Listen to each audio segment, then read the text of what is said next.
Okay, I think we're live. Well, good morning, everyone.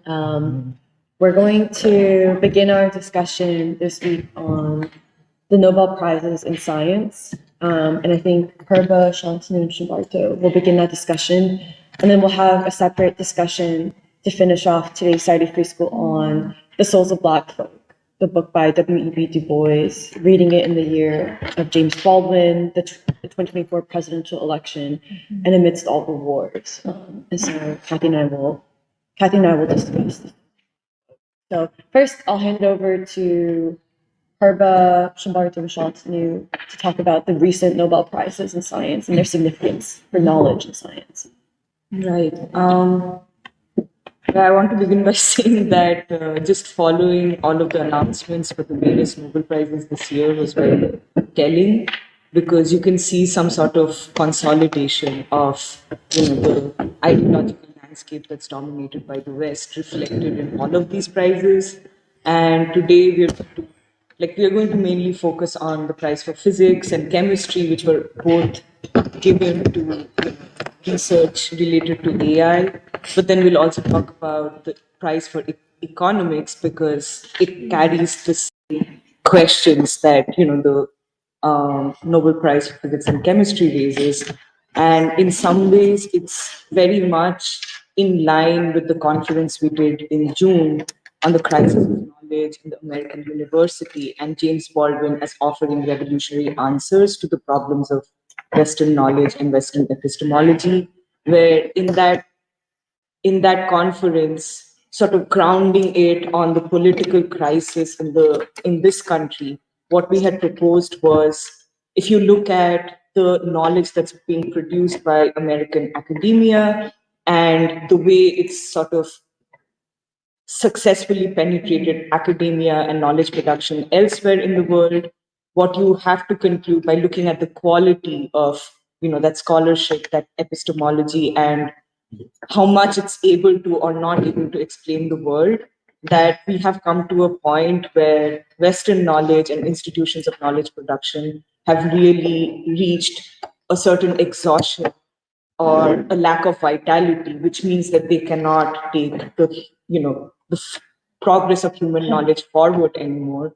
And I think the chief conclusion I draw from the Nobel Prize in Physics and Chemistry being awarded to research related to AI is actually very much in line with that conclusion that we drew, which is that this seems to be an attempt to end the forward movement of human knowledge. And I'll start with the question of physics and chemistry. I mean, I don't know if there's too much value in going into the exact research of the people for which they were given Nobel Prizes, but briefly speaking, in the Nobel Prize in Physics went to Hoffield and Hinton, who worked at Google for what is it? Google DeepMind. And he quit recently to basically warn people about the threats of AI and so on and so forth. But their work in physics sort of started, or informed the initial work that went into making these large neural networks that form the basis of artificial intelligence in the way that it's used. And there has been a lot of controversy because none of them are, well, Hinton definitely is not a physicist in that manner. And Hopfield, mostly his research has been in theoretical biology and so on and so forth. So I also, I want to offer my thoughts on the Nobel Prizes and what it means, but I also want to touch upon the various angles from which it has been criticized, because I feel like those angles are also very telling, where even this question of, is this physics, right? Like, why is the Nobel Prize in Physics being given to AI? I think that's a valid question, but I think it's coming at a point that's too late, where if you question whether AI research can count as physics, I think you have to first answer the question of what has physics in the Western sense really even meant in the last 30 decades? And why are you so surprised that we are at a point where openly there is nothing better for the Nobel Committee for Physics to celebrate but AI? in fact, like all of the stuff that we said in the science conference about string theory, also in some ways claiming to be a theory of everything, or a theory that's universal enough to tie together loose ends in physics, so to speak, quantum mechanics and gravity and so on. What we had concluded was string theory itself had also reached an endpoint where it was not able to predict anything and was just sort of self-sustaining by making, by going into deeper and deeper abstract mathematics, many, many dimensions which you cannot even imagine, but not really answering any fundamental questions or even philosophical questions about the natural world and the human being's relationship to it. So this crisis of what physics means has existed for a very long period in the modern world. So I think it surprises me that at this point, when AI is being like lifted up like this is the moment that you choose to question, oh, is this physics even? Like, is this not an attack on the sanctity of what physics is supposed to represent? And the opinion that I hold is that that purpose, that drive, that searching to answer questions about the natural world was already abandoned by the West, a few decades back, or even more.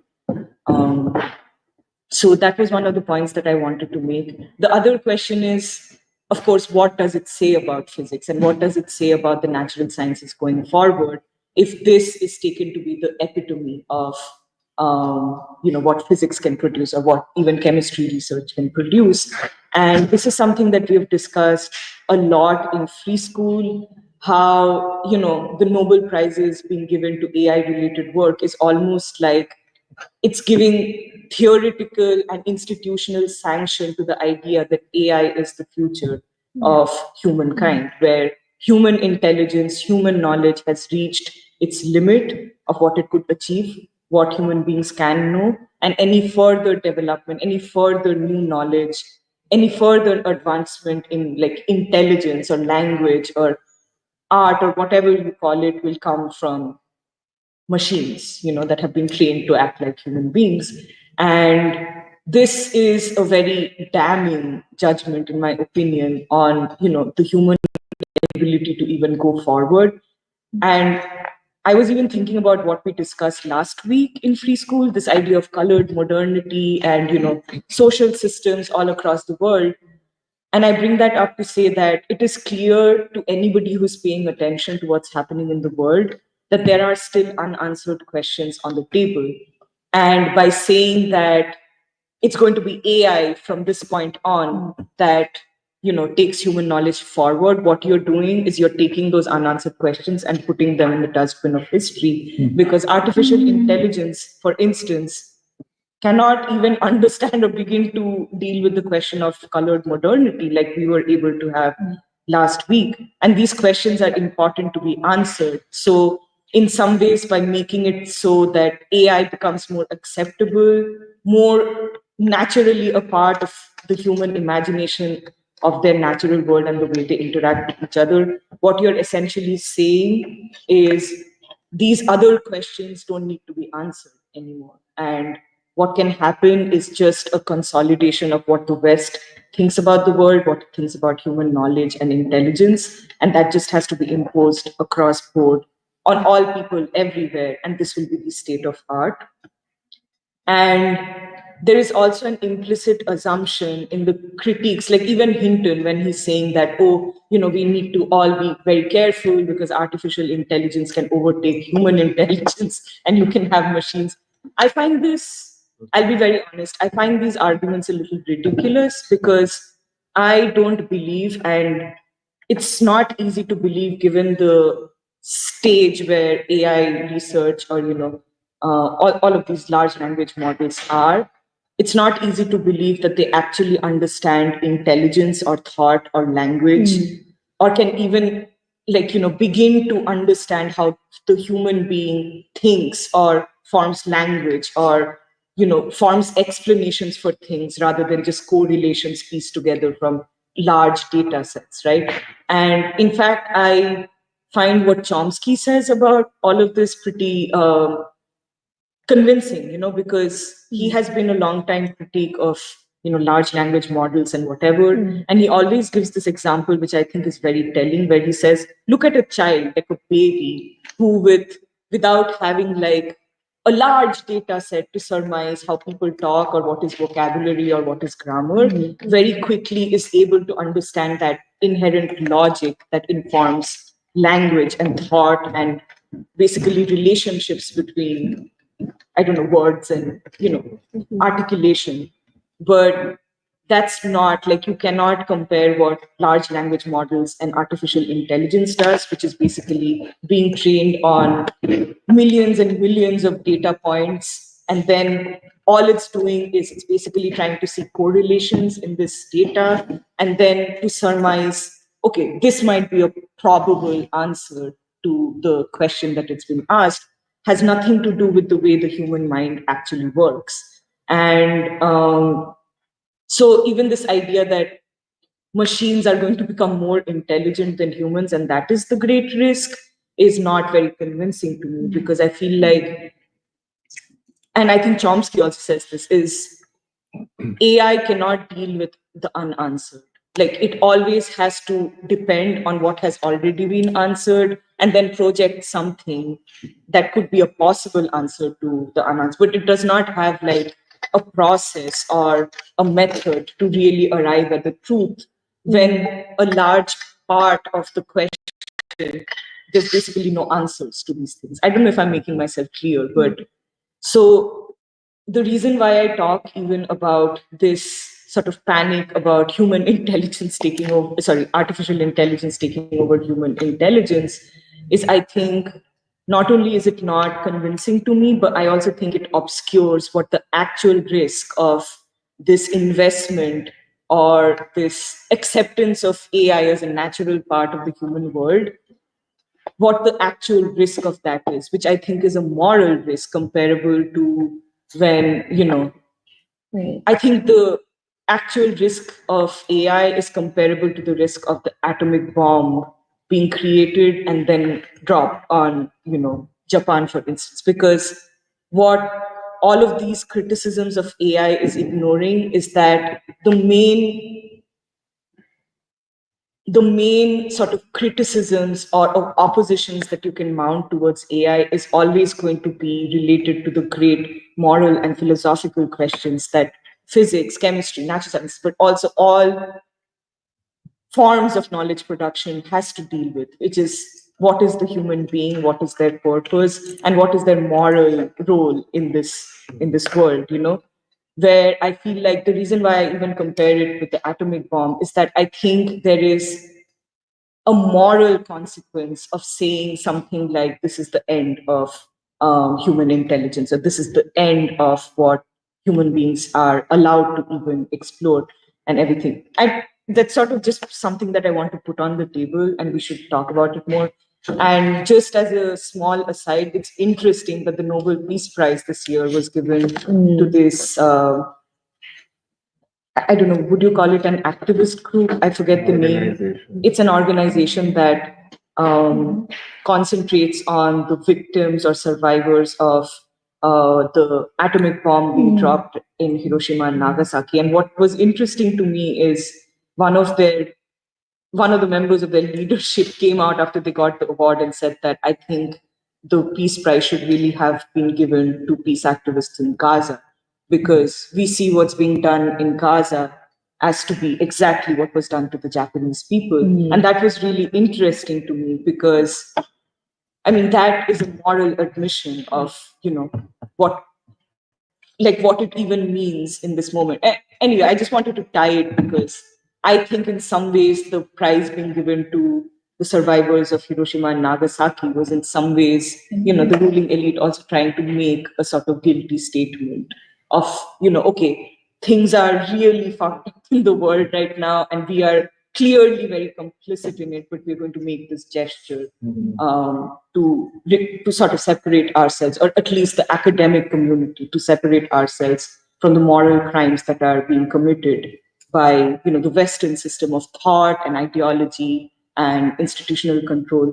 But the reason I put them together is I think it puts us at a risk to separate them, to separate what's happening at Gaza to separate what's happening all across the world in terms of war and peace to this ideological move towards pushing artificial intelligence onto human beings as the natural stage of human evolution. I think they're related and we should talk about them together. So that's sort of all I want to say about the physics and chemistry stuff right now. I mean, the details of why the chemistry prize was given to AI, I don't think is very interesting. It's just, it's related to work in proteins and so on, and they used AI to predict structures of proteins or, develop a new protein that folds in a particular way or whatever. So that's not really at the heart of it, but it's just this normalization or enforced acceptance of AI as a natural part of our lives going forward, which is what the Nobel Prizes serve, in my opinion. Right. And then related to this idea of the Western way of knowing the world or thinking about the world being imposed on world humanity as at large, is how I want to talk about the Nobel Prize for Economics this year, which was given to people who worked on explaining uh, inequalities in prosperity among nations. And what they say, their thesis is that it doesn't have too much to do with geography and cultural or historical reasons, which is what a lot of people have done a lot of research on to try and explain how economic institutions developed in different parts of the world. But the thesis of these three people is basically that it's the political institutions that determine economic prosperity versus poverty in nations. And in places or countries where the economic or the political institutions are inclusive, by which they obviously mean democratic in the Western liberal democracy sense. Mm-hmm. So, prioritizing property rights, freedom of speech, enterprise, and so on and so forth, lead to great progress, economic progress, and prosperity. Whereas extractive political institutions, by which obviously they mean authoritarian or code word communist or socialist economies or political institutions, lead to economic backwardness and poverty and so on and so forth. And this is the part that I haven't had a lot of time to fully understand, but I want to understand is the analysis they have of even how colonialism in different parts of the world affected the development of economic institutions. And they make a claim that where colonialism was in densely populated regions, what happened was that the political institutions tended to become more extractive, where you were just taking resources without giving anything back. But then there were other places, and I think the chief example is North America, where colonialism took more a settler form, where you didn't have dense populations, so you could basically have these settler colonies. But then, I'm sorry, this is something that I don't fully get either.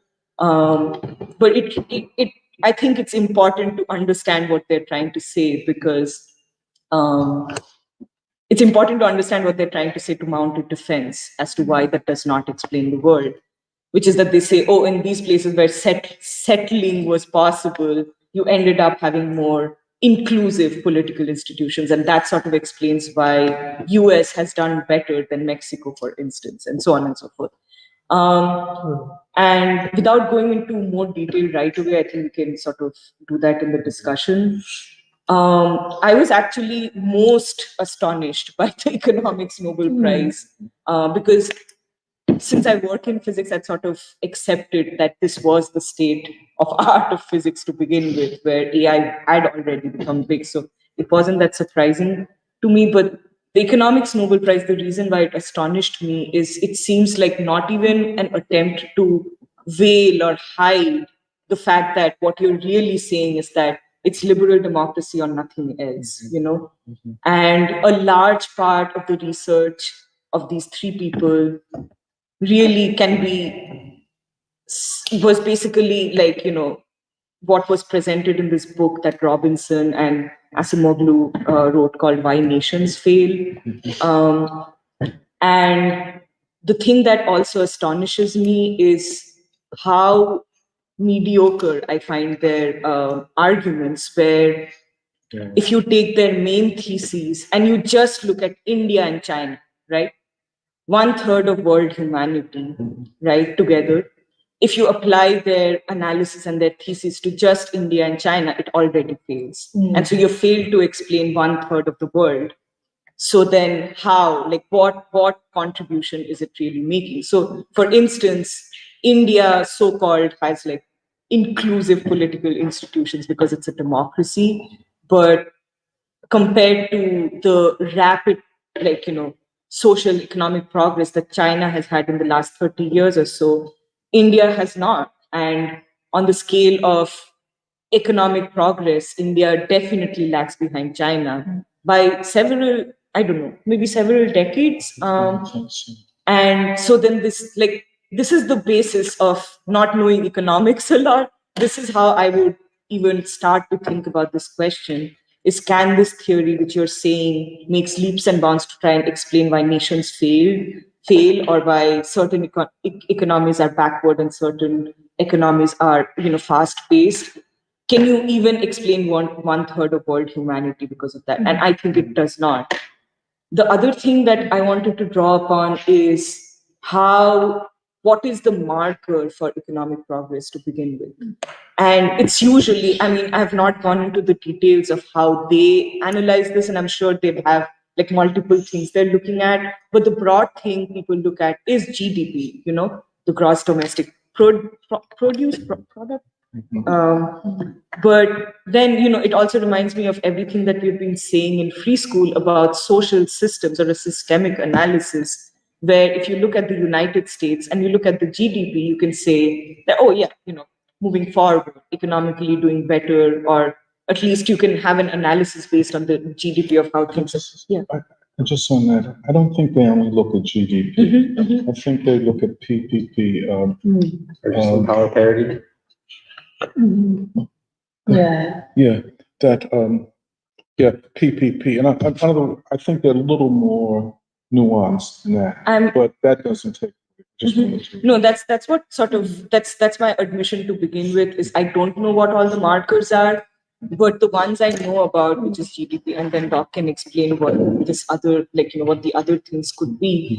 But I don't think they have an analysis of what we have been talking about from the social systemic point of view. That there is, there is black poverty, which does not figure in any of these metrics, and cannot be explained on the basis of an economic theory that looks at the macro, but then doesn't really have a systemic analysis of.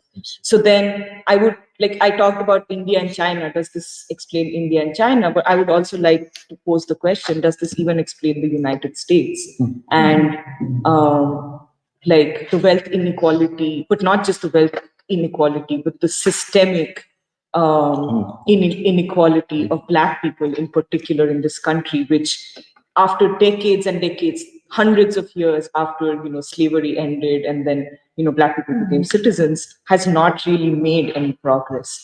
So those were some of my thoughts about what all of this means, where the economics Nobel Prize, just like I tried to say in one sentence of what I think the significance of the physics and chemistry Nobel Prize for AI means. I think the significance of the economics Nobel Prize given to these people is to basically, at a time when liberal democracy is showing every sign of collapse and being rejected by the world community as the only possible model for social and economic development, what this Nobel Prize is trying to do is to put it back on the table and say, we have theory and data and research to show that this is the only way that economic prosperity can be guaranteed to the world's masses. So in some ways, I think the purpose of all of this ultimately becomes one, which is to, at a time of crisis of the Western establishment and Western knowledge and theory, to try and reinforce the idea that this is the only possible path forward for humanity. Maybe I'll stop there, and then depending on what other people say, I can say a little more.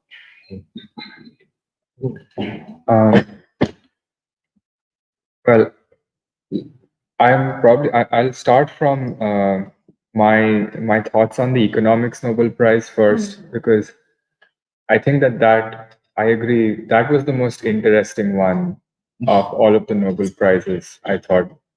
And uh, and I don't know much about economics, so I was I don't know, I was foolish enough to start listening to that book, Why Nations Fail.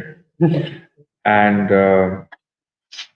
that's when I texted you about what it actually means. I never thought that I would have to actually go through it, listening to the whole thing. But I think there are a few interesting points are made in the book, which the Nobel Committee has deemed is important enough to award with a Nobel Prize, right? Um, Essentially, they're trying to say, okay, they the way that they contributed to world knowledge is the understanding that why some countries are rich and some countries are poor. And they basically argue that freer, more open societies are more likely to prosper. Now, my immediate thought was, okay, so what about China? Like, because I understand what you're saying. You're saying that liberal democracy or bust. Liberal democracy leads to an increase in economic prosperity. That is the main argument that you're making, which is which I don't really think that the current situation really upholds. But I think it's exactly because people are losing faith in liberal democracy that they had to um, give these people the Nobel Prize, get their book that they published in 2012 back on a bestseller list or most downloaded list, because now they've won the Nobel Prize, more people are going to look at it. And so my first thought was, okay, what about China? And the thing that they say about China is that, well, we doubt that China can actually sustain this economic development or economic prosperity so long as it has this repressive political system. And they say that, well, for example, look at the Soviet Union, which did really well for 50 or 60 years, and then it eventually collapsed, not pointing to the fact that there was a massive counter revolution throughout there was an entire Cold War period. And so this experiment in history that the Soviet Union had started was never allowed to really complete without deterrence. There was always something that was saying that no, this can't go on, this can't go on. But that is lacking from their analysis, because I don't know why, but I don't understand economics, but they try to analyze everything in a vacuum and then include some variables which don't really change the outcome very much. And they don't really take into consideration this whole movement by the Western civilized nations that was against the Soviet Union and now against China, because um, and yeah, so I think their main point was, yes, US is currently an inclusive society. Look at what they had. They had no freedom for Black people. There was slavery. There was no civil rights. Women couldn't vote. Women couldn't participate in the economy. But now all of that has changed. We have become a more pluralistic state, and everybody is represented. So we are all inclusive, and that's why we're doing very well economically.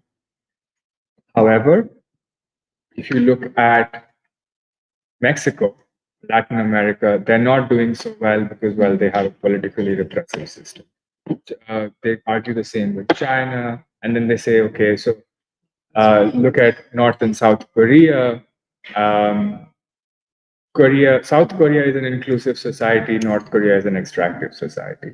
You look at China and Taiwan. Taiwan is an inclusive society. China is a extractive society.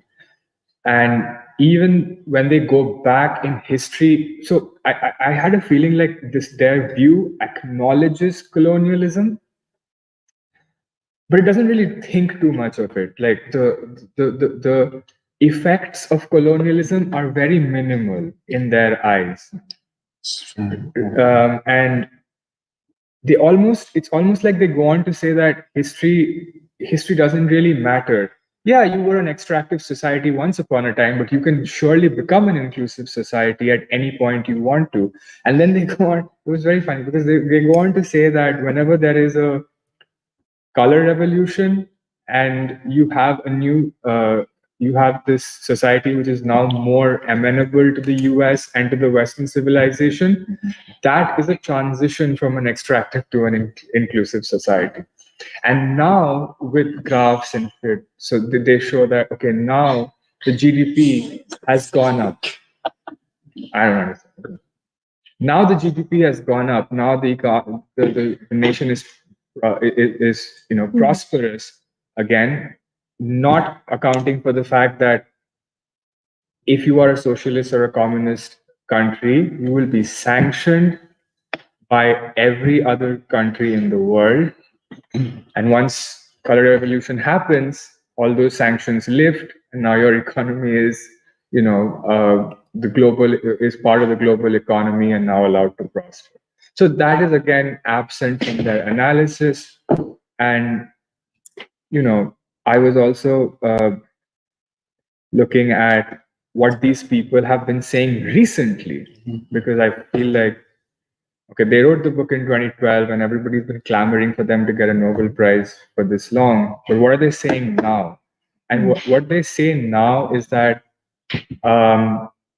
recently we have seen a decline in the support for democracy all over the world. We have seen that democracy as a concept, the popularity of democracy as a concept has fallen. And people feel like democracy has not delivered what it has promised. And again, when I was listening to that, I felt there's no pause in even considering the fact that what they call democracy might not be democracy. Right. That is not the doubt that they have. The doubt is that, well, what is actually happening is that figures like Trump, who refused to accept his defeat in 2020, is actually attacking democracy in a way which is making people less responsive to it. That and the fact that the economy has not done very well. But I think that the entire purpose of giving the Nobel Prize to these people is to say that, okay, everybody is very financially burdened at this point of time and very dissatisfied with democracy. So we have to actually tell them that, hey, you are in an inclusive society and you will prosper. Don't worry about it. Just don't worry about it. The economy will get better because it always does. The stocks always rise. The market is always getting better. So, they're trying to say that you might be financially burdened, but if you did not exist in an inclusive society like the one that we have, you would be worse off. It's a multi-pronged attack against everything that is not associated with liberal democracy. And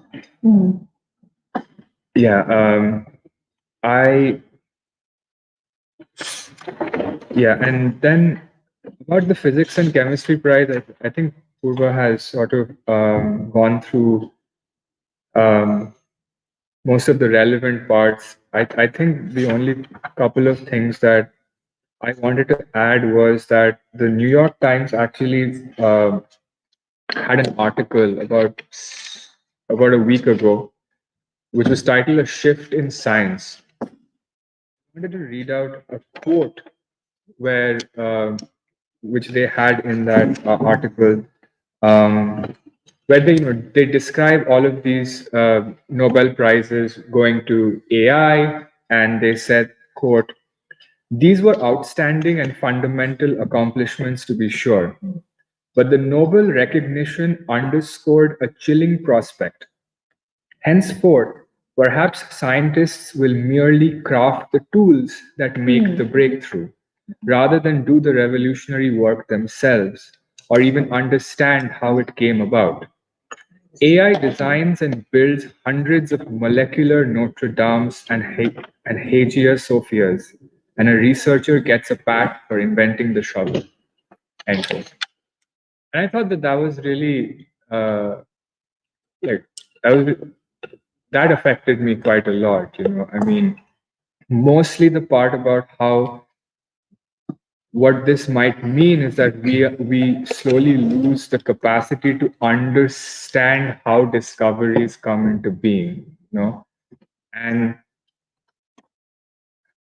I've had a couple of conversations with people at my work where I said that this year's physics Nobel Prize didn't really go to a breakthrough. It went to the it went to just the discovery of something which is going to eventually be a tool for something which we don't even really know. There's no clear path to what this is going to even be used for. And they said, well, no, well, what about PCR or CRISPR? They were also tools, and they got Nobel Prizes. And I said, well, yes, sure, but we knew what we were going to use them for, and humans still had to use them. We still had to optimize them. This essentially means that AI will, if you're making AI think like human beings, are you really, like, this seems to be a very tragic way of discarding the human as a whole. And with regards to the chemistry Nobel Prize, I just have one thing to say, is that, well, yes, the Nobel Prize went to AI research in trying to understand protein folding chemistry and inventing new protein structures. But the credit really belongs to a lot more people. Like about 30,000 biologists contributed their work to the database on which this AI was trained on. So without that, this AI would be useless, really. So, Yeah. so I still, I don't know. In a way, I think I'm trying to say that I still have faith in humanity.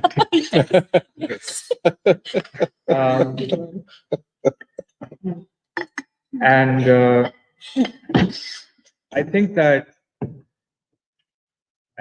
Purva actually mentioned this, that what does it really say for the field of conventional physics that you're awarding computer scientists in the field of AI this prize? And why was it awarded now? I mean, I've been also thinking about that. Why was it awarded now? Now that everybody knows how to use ChatGPT, but nobody knows how ChatGPT actually works. Or in this moment where artificial intelligence is being used to very efficiently kill civilians halfway across the world, are we really trying to establish how how good AI can be for humanity, while showing us the worst part of how these tools can be used? And these are tools that are being used by the US, which is supposed to be this inclusive society. Come on. Right. Right. And I think I would just like to finish by saying that I've been thinking. So Raju and Nandita and some of us have a reading group. Now we're reading about the Indian system, like the Indian social system, but we started as a science reading group. we started as a science reading group, and back then, I think one of the first conversations that we had is what is supposed to be the purpose of knowledge, and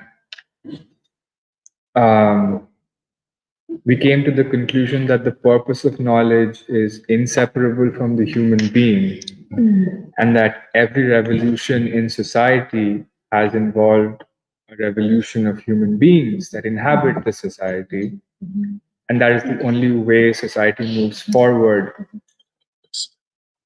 And then I was thinking about how the Soviet Union used science to defend peace and contributed to what Tura was talking about, the forward movement of humanity. And the counter-revolution during the Cold War era actually really held progress back. And that is something that we're still living through today. And that means that the fundamental questions of our time are not considered a part of scientific inquiry. And this really makes me think about what the trajectory of science has been and what the trajectory of science can be or should be. This like we've discussed how these universities being centers of knowledge production only uphold the rights of an individual, and we really need an epistemic break from the liberal categories of knowledge. And I have to also mention how Zionism, as part of these universities, has played a big role in defining the boundaries of discourse, what we are allowed to do. Raju's entire presentation during the science conference was that how we are limited, but we are given the impression that we are free. We're free to do anything, but we're really, really very limited in what we can do or what we can even talk about. And all of this makes me think about Baldwin at the end of the day, and how he very astutely said that the white world wants time to stand still, but time is moving forward, and it is moving forward through the struggles of the oppressed people on this planet. And one who cannot envision this forward movement of humanity can't really uphold science or humanity in any significant way. Can I add things? Yeah. Yeah, what Shantanu said was really helpful. Where one of the things that I completely agree is this AI question. This is sort of what I was trying to get at when I began, is what I'm trying to say is to look at AI as a thing in itself and have criticisms of AI or the AI revolution as being an aberration that is dangerous from the general trajectory of natural sciences in the West. This is the thing that I also tried to this is something that should be protested against, because AI does not AI is not so much an aberration from what was already happening for the last 30-40 years in physics. It's sort of like the natural direction that we would expect physics to move towards after you had given up the idea that physics actually had a responsibility to society, or it had questions to answer, which were not just analytical theory, not just questions about facts or rational thinking, or just but then there were moral questions raised by the way history moved forward and the way the world was constituted. There were moral and philosophical questions that the natural sciences had to deal with, like it dealt with in the past, like Einstein and all of these people, and all of that, questioning and searching and debating over quantum mechanics. that project was squarely abandoned at some point. And AI is. You should say at what point? Um, Because the point it was abandoned is very significant. Well, I think Shantanu was touching upon that. It was really that period of the Cold War. Absolutely. Yeah. And in some ways, like people are talking about like they're talking about a Cold War right now. And in all practice and purpose, like, we are back in that situation where there is an ideological battle over, what the world system will become. And it is at a time where it's not like you don't just have two poles like the Soviet Union and the United States, but in some ways it's being questioned and answered by all of humanity to begin with a prominent place of Asia and especially China. And this is why, I find that criticism of just AI, like you just pick that out, I find that a little disingenuous, because all this time you as a body of like or a whole group of physicists have ignored the responsibility that physics was in fact supposed to fulfill in society. So I just wanted to add that. Well, I can. I want to add a little bit to what you guys were saying. I think it was really helpful also for us to figure out why we're talking about this now. And I think in many ways we have really made strides since June, when we did this conference, asking many of these questions. And yes, we did talk about Baldwin, Baldwin's thinking as offering us revolutionary answers that we need, but I think he also helped us to formulate new questions. And I'm saying this to say that, what you were just saying last about when this transition in starts in science, it really owes it. This break of science and philosophy owes itself, as you were saying, to the Cold War, and really like the making of science as an endeavor for tools and applications and so on. And by the way, the Nobel Prize itself has only been awarded to applications. Even for Einstein, he didn't get it for his revolutionary theory. He got it. He got it for the other. He studied like how particles emit light and absorb stuff like that. But it was not what he considered to be his most revolutionary contribution, which was more a question of how human beings think. And we've talked about his famous quote from back in the day, when he said that the essence of physics is ultimately to analyze the nature of everyday thinking. And this is what he saw in the question of general relativity, for which he did not get awarded. So I just say that to say that the Nobel Prize is not the arbiter of the of the cutting edge of human thought. It's not. It's an award for precisely for tools being created and so on. But still, I think the break between science and philosophy that occurred in the last century, it owes itself to the contradictions of that century. But I think what we have been able to see over the last many months is that we are faced with these contradictions have not resolved, but they have developed into maybe something qualitatively different. So, which is why with the economics Nobel Prize, I think economics is probably the most ideologically deranged field out there, because it is mediocre, and I think it's mediocre, but I think it rests so heavily on some very fundamental and flawed assumptions that the field is completely insulated. There is no conversation about the assumptions in which is why they are allowed to make these mediocre state. Essentially what they're saying is that be white and be rich. Like it's like they're not talking about liberal democracies versus socialist states. They're talking about white states and some brown faces in there. But they are talking about the legitimacy of the white supremacy social system.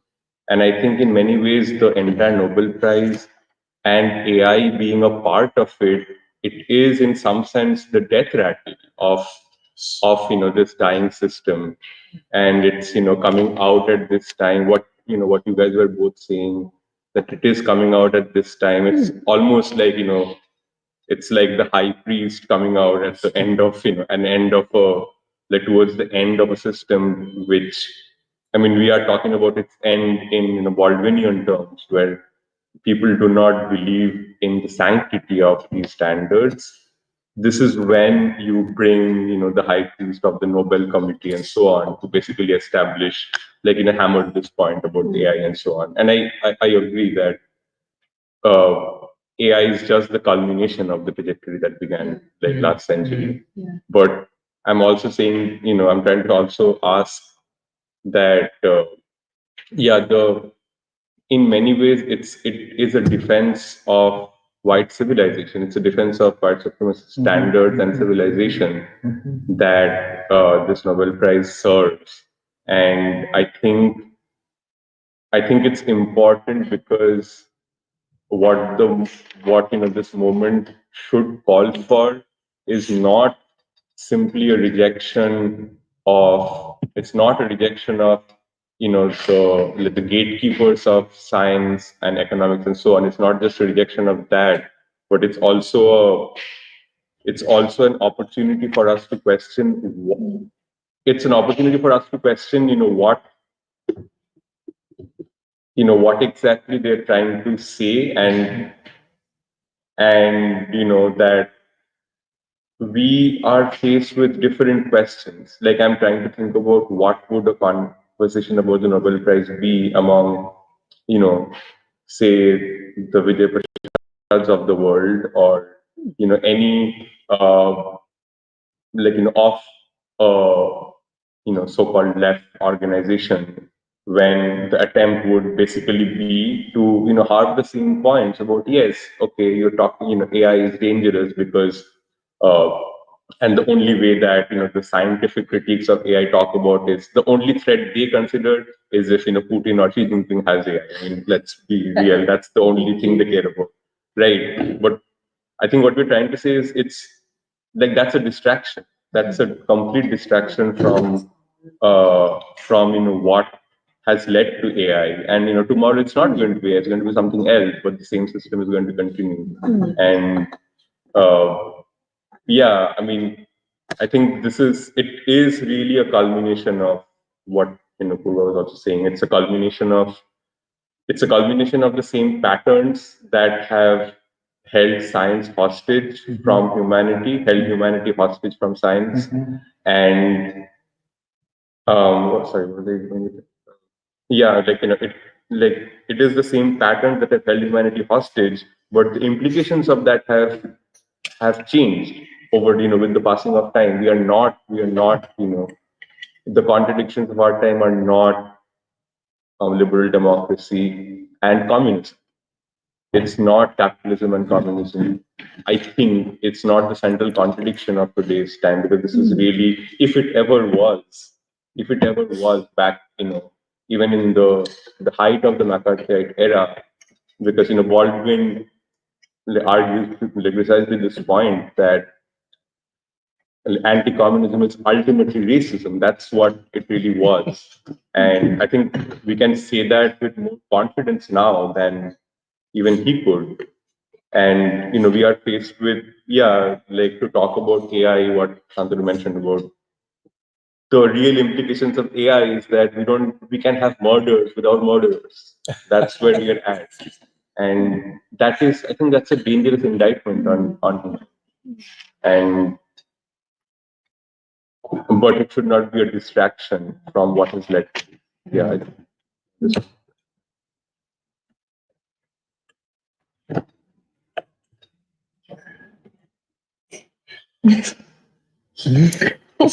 So interesting.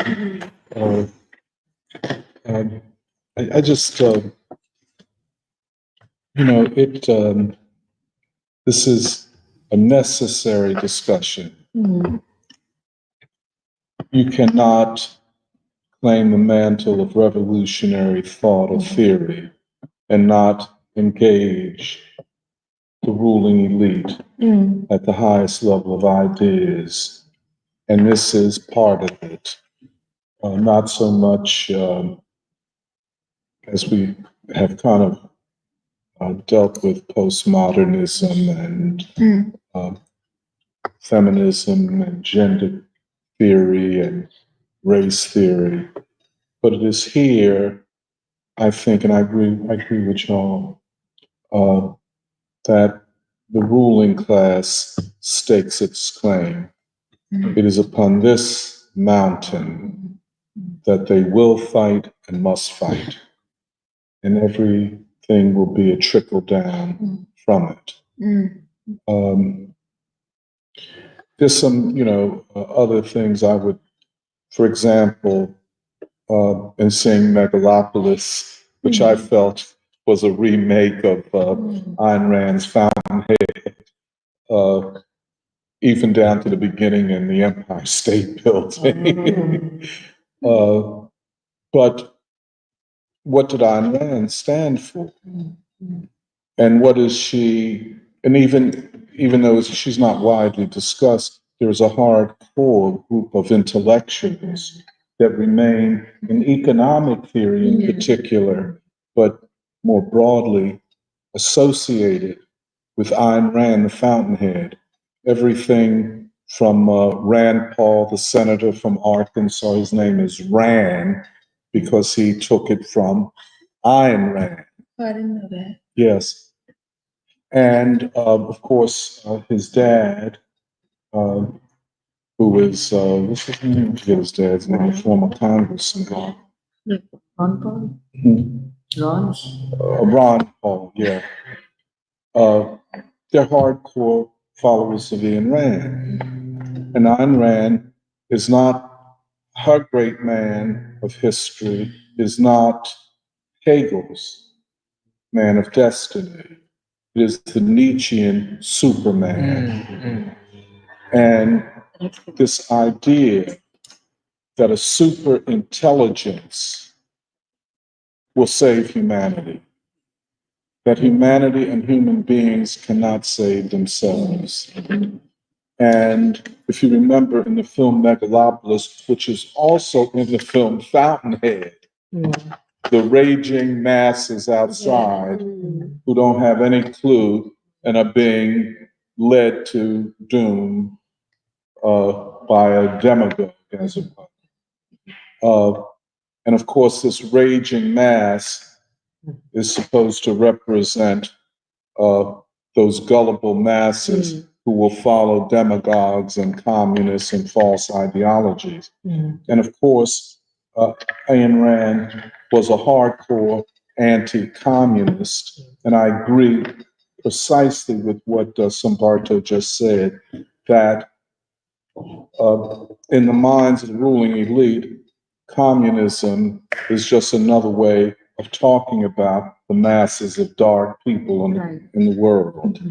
And and this is Baldwin again, every black man that says, give me liberty or give me death must be a communist, or aligned with or manipulated by communists. But I say all of this to say that just in this, I think, and this is my own thinking, this AI thing functions in the same way that string theory functioned. By the way, they talked about string theory in the Megalopolis movement. Remember they kept it 7 dimensions, I thought that was more common.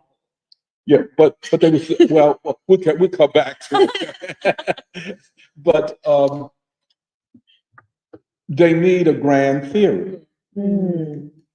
But a grand theory coming out of philosophy, which denies the need for a grand theory. In other words, with the Cold War, and that's what Porter said, with the Cold War, it was the overturning of the search for truth. And in philosophy, especially in Anglo-American philosophy, everything is a turn to analytical philosophy. Think about it. What is AI about? It is about analytics. It's about analytics. And the big philosophical movements in the West after with the Cold War were analytic philosophy, Russell and Whitehead. Mathematical, which was a turn from the philosophical questions to analytical questions that could be, and the clarification of the questions of philosophy rather than imagining the extension of philosophy. So the questions of clarifying rather than exploring or imagining was what philosophy became. This goes back in a lot of ways to the beginning of the 20th century. Bertrand Russell,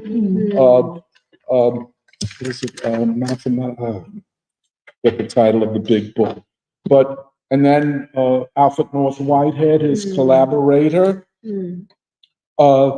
And then another wing was called linguistic philosophy, positivist philosophy. Now, Chomsky's critique of AI has its own limitations because he is not defending philosophy and the search for truth.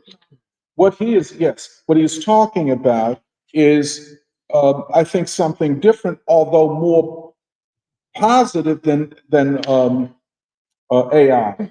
But in terms of economics, and I agree with you all so much, in the train, the philosophy, social science train, what was I saying? We will talk about the clown car. Yeah, it's the clown car. AI is the clown car. I mean, this is a joke. But it is rooted in an assumption about the end of history.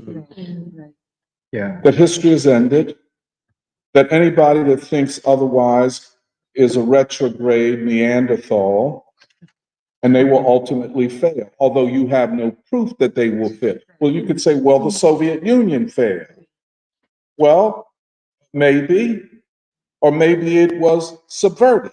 There are a lot of people who think that Gorbachev and Yeltsin were agents of Western intelligence. I'm one of them.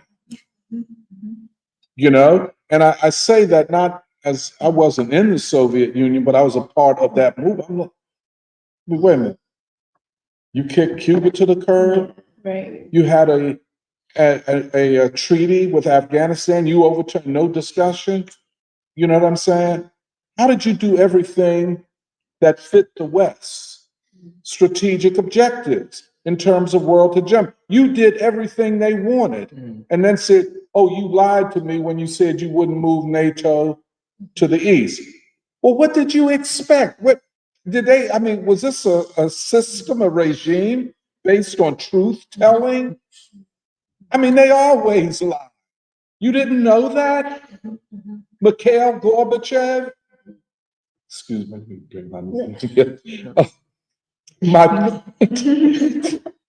My point is, what else do they have? And it is a sign of weakness. And 30 years or more of string theory, and now they're throwing in the towel and even making a joke of it in a movie, where they'd go into 7 dimensions of space, at least 7 new dimensions of space, and still nothing. But then civilization is saved by the great white genius. That's Ayn Rand. And it's interesting that in Ayn Rand's Fountainhead, the great genius is an architect, and in this movie, the great genius is a city planner to replan and it looked like gentrification to me. The great genius.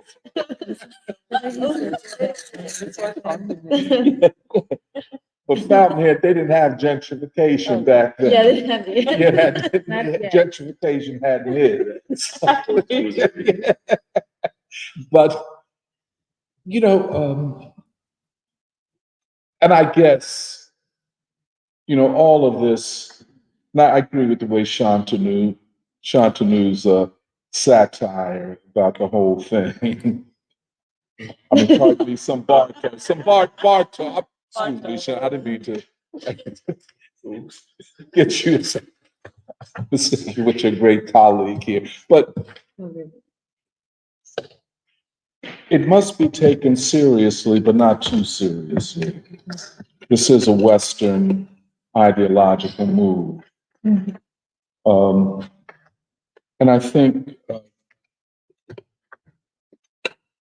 and really what they're talking about, I think, I agree with y'all, this is not about experimental physics or chemistry as much as theoretical physics. And I think it is setting the direction of theory to guide practice and experiment. It is not worthy of Einstein and Niels Bohr and their great debate. This is a way to redefine the intellectual, to say the only credible intellectuals are intellectuals that play by the rules of the ruling class. The rest of y'all gonna be fired or shut down with the quickness or not be able to get a job. The theoretical line is the political line. The theory is serving politics. You know, the very thing that they always accuse revolutionaries of. Right. And they have denied the capacity of human beings to know the world. Matter of fact, they have denied the need for society. And that's Ayn Rand again. The rest, those who need societies and human relationships are the weak. Those who don't need human beings are the strong, the Superman. You know, isn't that interesting? Science without society, without human beings, knowledge without human society. It is an apocalyptic end of history, end of humanity. So what? AI is used to kill at least 40,000, probably 100 and some thousand Gazans. We had nothing to do with that. We only produced the technology. You know, that's why Oppenheimer, I think we did a free school. Oppenheimer, the father, the atomic bomb, Martin Luther King Jr., the father of a new America. I mean, who would you rather have on your side at this time? It's all this one.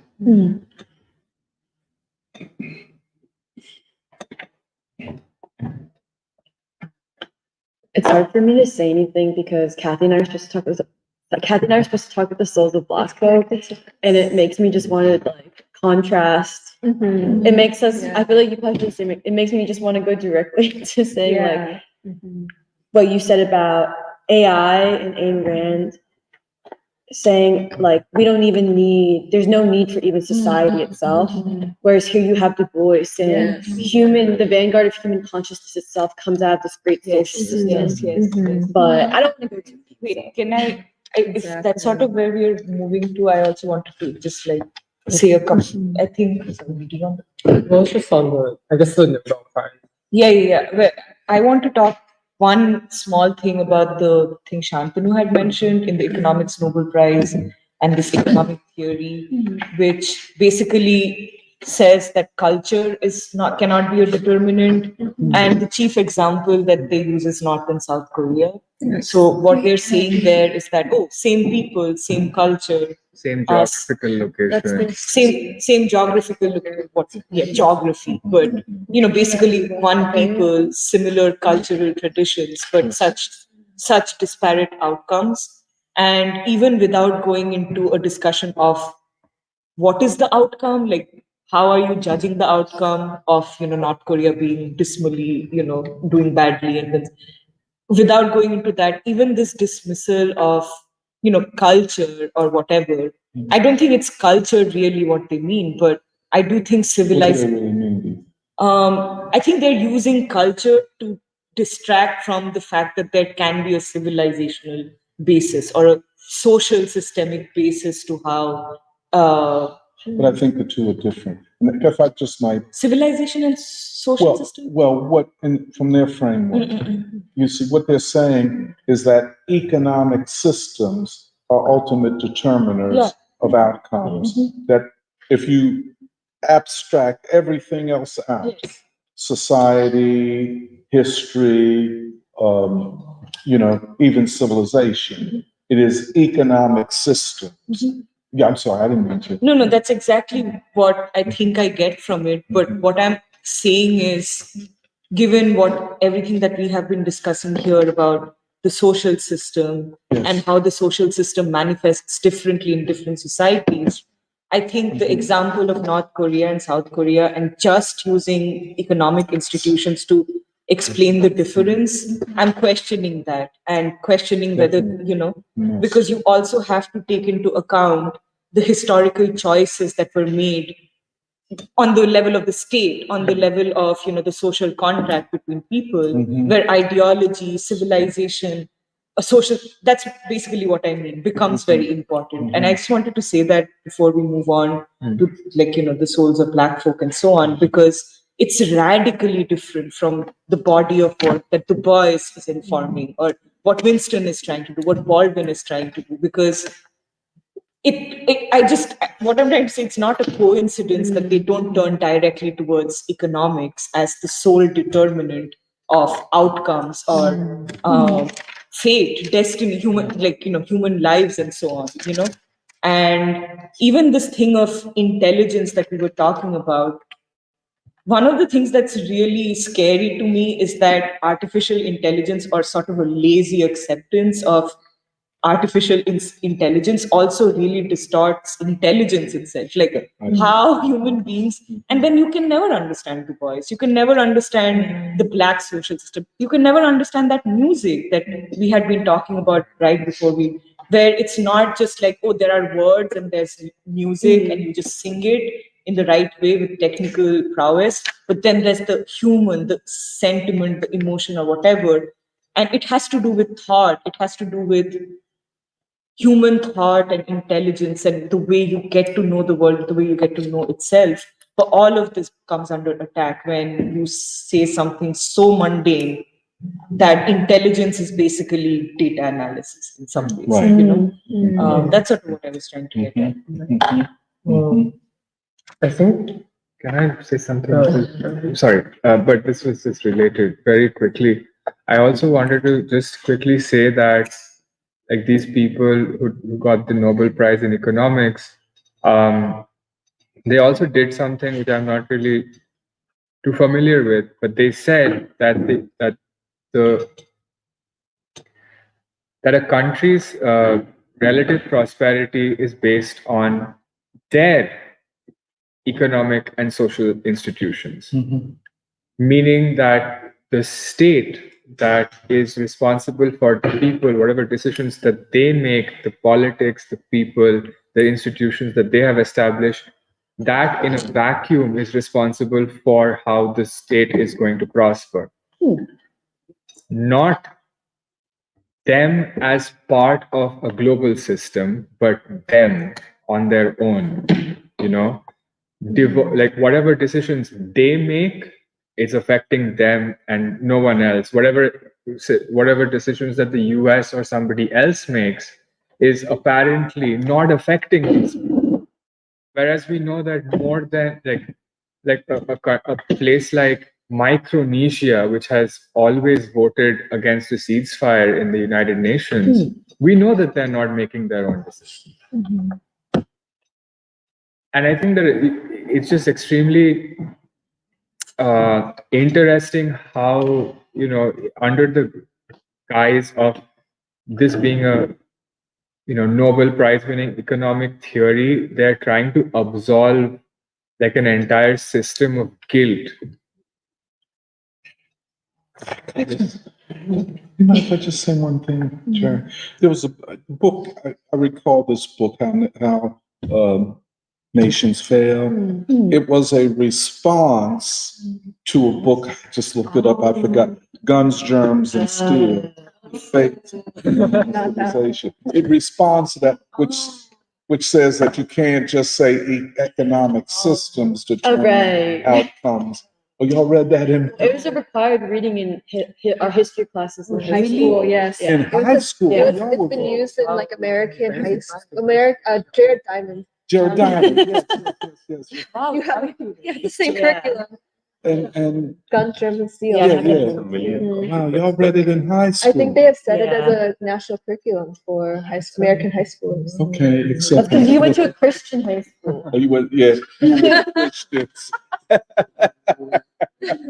Very interesting. Yeah, and this book, How Nations Fail, it's kind of a polemic with that. Oh, interesting. Well, I guess, yeah, regarding the economic stuff, because part of it is like what gets put on the table with our discussion is like, what is science even anyway? What are these disciplines to begin with? Right. Because I feel like this is part of what's inspired by the whole, even the debate about the physics Nobel. You're just like, oh, is this even physics anymore? Which I saw there's like an interesting article in China Academy about like at the very minimum, instead of saying this is physics, just create a different prize for intelligence. So just create a separate prize for intelligence and but I mean it's specifically I guess not even economics, but part of this question of like what is science to begin with, from my very rudimentary understanding, it's like part of it is like it's not just the scientist observing the world. It is the science interacting with the world in order to understand something about how the world works. And I feel like that extends both from even philosophy, it's interacting with thought and interacting with the body of thought and all the way down to like biology and chemistry and all that stuff. It's like you can only understand things about the world by interacting with it. But I feel like that I guess that is still considered as part of like the scientific endeavor. But I think the ironic thing about especially economics is like it's not really science in that it's like economics, and I get this because I read this book Makers and Takers by Furbar, who's a columnist for Financial Times. But part of the point she makes is that what we call economics, it's like it has this kind of veil of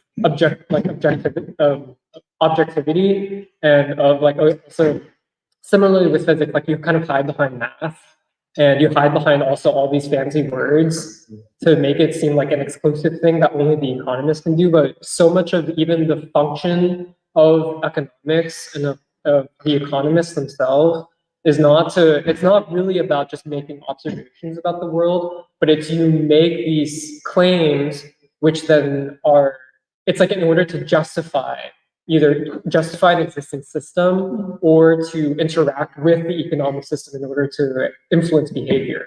Which is why it's like you have all these economists in like television who are like saying all these things, but it's not just because they're kind of objective observers of the economic system and they're just saying these things because it's just facts. But it's like they're saying these things in order to also influence how people behave, and especially whether it's like Wall Street, how Wall Street behaves, or how ordinary people behave.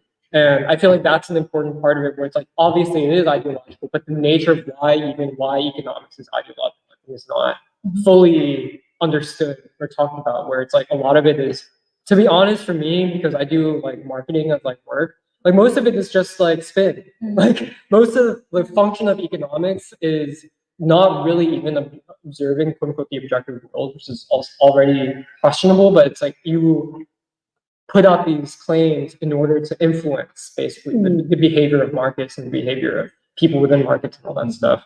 And I feel like that's an important part of it. And yeah, and I think part of I guess what's interesting to me is I feel like growing up as a kid, you kind of just like hear about the Nobel Prize as like, oh yeah, it's just like a celebration of human achievement. And I think like part of the underlying assumption which we have is that we don't view something like the Nobel Prize committee or whatever as like kind of this ideologically neutral thing which just celebrates humanity, which is kind of how it's marketed, but that we view it as no, like actually we see there's ideological interest in that. It's an ideal, whatever form it takes and whatever even contradictions there are, like we view it as a reflection of kind of larger elite institutions in the West which have an ideological interest. And I think that's important to say, because also the other thing is, even when we talk about AI, I think, at least for me, it's like we're not technological Luddites. Like we're not against the advancement of technology as a whole. But I think part of what because for instance, it's like China is probably the most advanced in AI in the world. Like they have the most like AI, they have patents. Like even like if you compare like specific industries, like China and the application of AI for like the port sector, like for the maritime sector, like part of the reason why Chinese ports are the most advanced in the world and are also have the highest concentration of like commerce and are the busiest ports in the world is because they're really good at applying AI for like automation of certain processes in ports. Whereas in the US, it's like there's still this kind of, and that's not, I don't think it's because China is even technologically determinist in that sense, but it's a reflection of like how, if you view AI as a tool, which I don't think it's just a tool, like it's also like a moral and philosophical question, but if you view AI as a tool, the way that China applies AI is in part reflective of its own social system, which is also why there's conflicts even in like all the ports around the world, where in the US, we have all these like longshoremen unions which are kind of going to battle against the port employers because of this AI thing. And basically this feeling like, oh, like AI is going to take away our jobs, which is like objectively true, where that's also coming from the experience of deindustrialization. And that kind of that response to it. But I think, I don't know, I just bring that up because I feel like,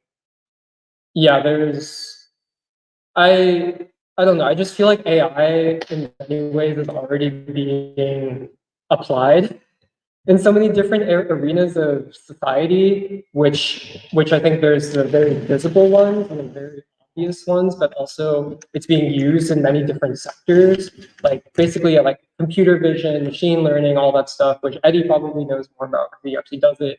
But at least from what I see from just like the work I do, it's like, yeah, it is being applied, but the larger philosophical and moral question which we're raising is if, because I don't even know if most, like maybe, I don't know if you would answer this. Like, I don't even know if like generally the people who are working on AI are purely trying to replicate human intelligence. Like, I think there's arenas where it's like very specific applications where, yeah, like AI can do certain things that just like humans can't. But it's also that I think part of what we're saying is if the claim is still being made about intelligence as a whole, then the quote unquote tools that you're going to build will, in a large degree, reflect your own quote unquote intelligence. Where it's like the AI that's developed, it's not some ideologically neutral tool, but even the way that it's developed, the way that it's deployed, it reflects the consciousness of those who build it. And I feel like this is also, like the case in point with Gaza, where it's like you've built the technology in order to basically answer a quote unquote need, a necessity, which is how can we like quote unquote target people better. And I think actually, I guess this is what I was also thinking about was even the development of the atomic bomb, it's not like the scientists didn't know what they were working on.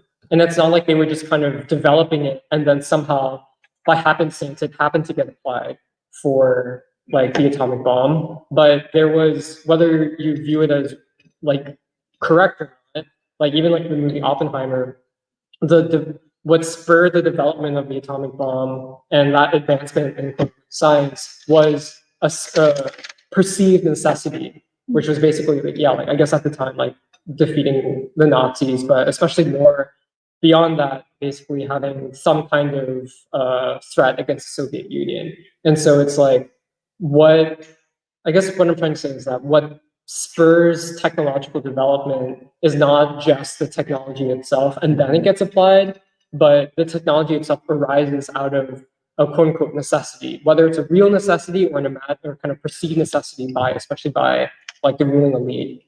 And I think, yeah, and I feel like a lot of what spurs the development of AI, especially in the West, is out of a perceived necessity by, yeah, like the ruling elite in the West in particular.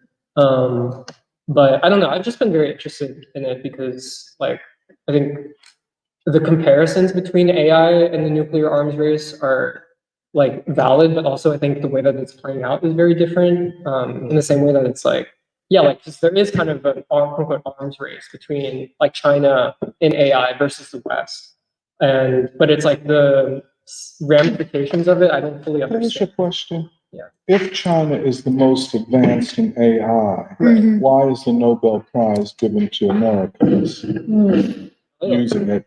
I don't know. I mean, I can't answer the question, but like this is part of a larger thing where like I think science you as can, a I think you whole. can answer it. I think it's Yeah. implicit in what you're saying. Yeah. It is how AI is perceived and projected to function Right. in, go, that's what I. Yeah. Well, because this is something we've talked about where it's like the objective reality of even like the scientific community today, like most of the actual innovative research is being driven by China, to be honest. And I But say all the that, Nobel Prizes go. but all the Nobel Prizes go to the Western scientists. But Let's unpack this. no, yeah, Because we're going back to the science conference now. right. And is it just happenstance that the most prolific use of AI for war is being used by Israeli Zionists against Palestinians? Is that just happenstance? Right. Or does it reflect something that goes back to the American university? Right. I'm sorry, I didn't mean to interrupt you. I just No, I agree. I think part of what I'm trying to raise is what I'm actually more, I guess, what I'm curious about is how does, let's say, the Chinese Academy, which is in some ways connected to the kind of global academic system, but is also distinct. How does the Chinese Academy view questions like that? I don't know. But it's like, I do think it's interesting to me that China it has become very invested and invested a lot of money and energy towards like AI, like 5G, like robotic solutions and all that stuff, and is seen as kind of at the quote unquote at the cutting edge, and yet is also, yeah, like it's not, there's a value system, like, okay, which science is considered groundbreaking and which is considered worthy of recognition. But also to what you were saying, I guess, yeah, like how I interpret it is, yeah, again, like what spurs the development of, let's say, like the Lavender AI system that Israel uses to massacre civilians is not just the technology itself, but they develop it in order to answer a question which they're already trying to answer, which is a social question, a war question, like an extermination, civilizational question. And so the technology fits that existing need which the Israeli regime or which the US government or which the American Academy perceives in order to like redevelop this technology in order to meet that existing need which we're seeing it. I'm very impressed with your use of the concept necessity. Right. It's a very important concept, especially in Hegelian philosophy. And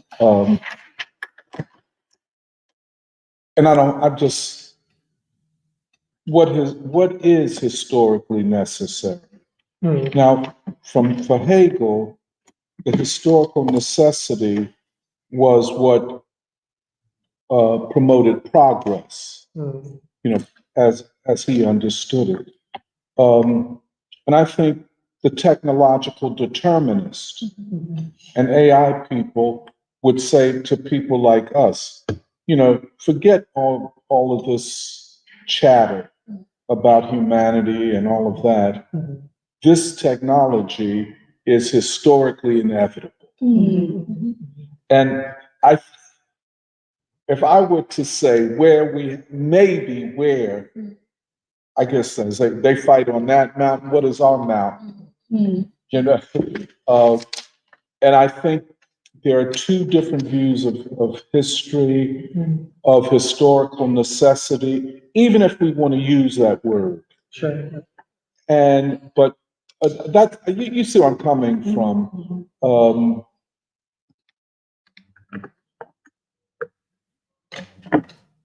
Just my point is, because I'm so thinking about Ayn Rand and Fountainhead and Atlas Shrugged right now, especially because I saw the movie, I didn't read the book, but where the scientific genius who stands above society and above history, transcending it all, will determine historical necessity. It will be what she or he does, you know?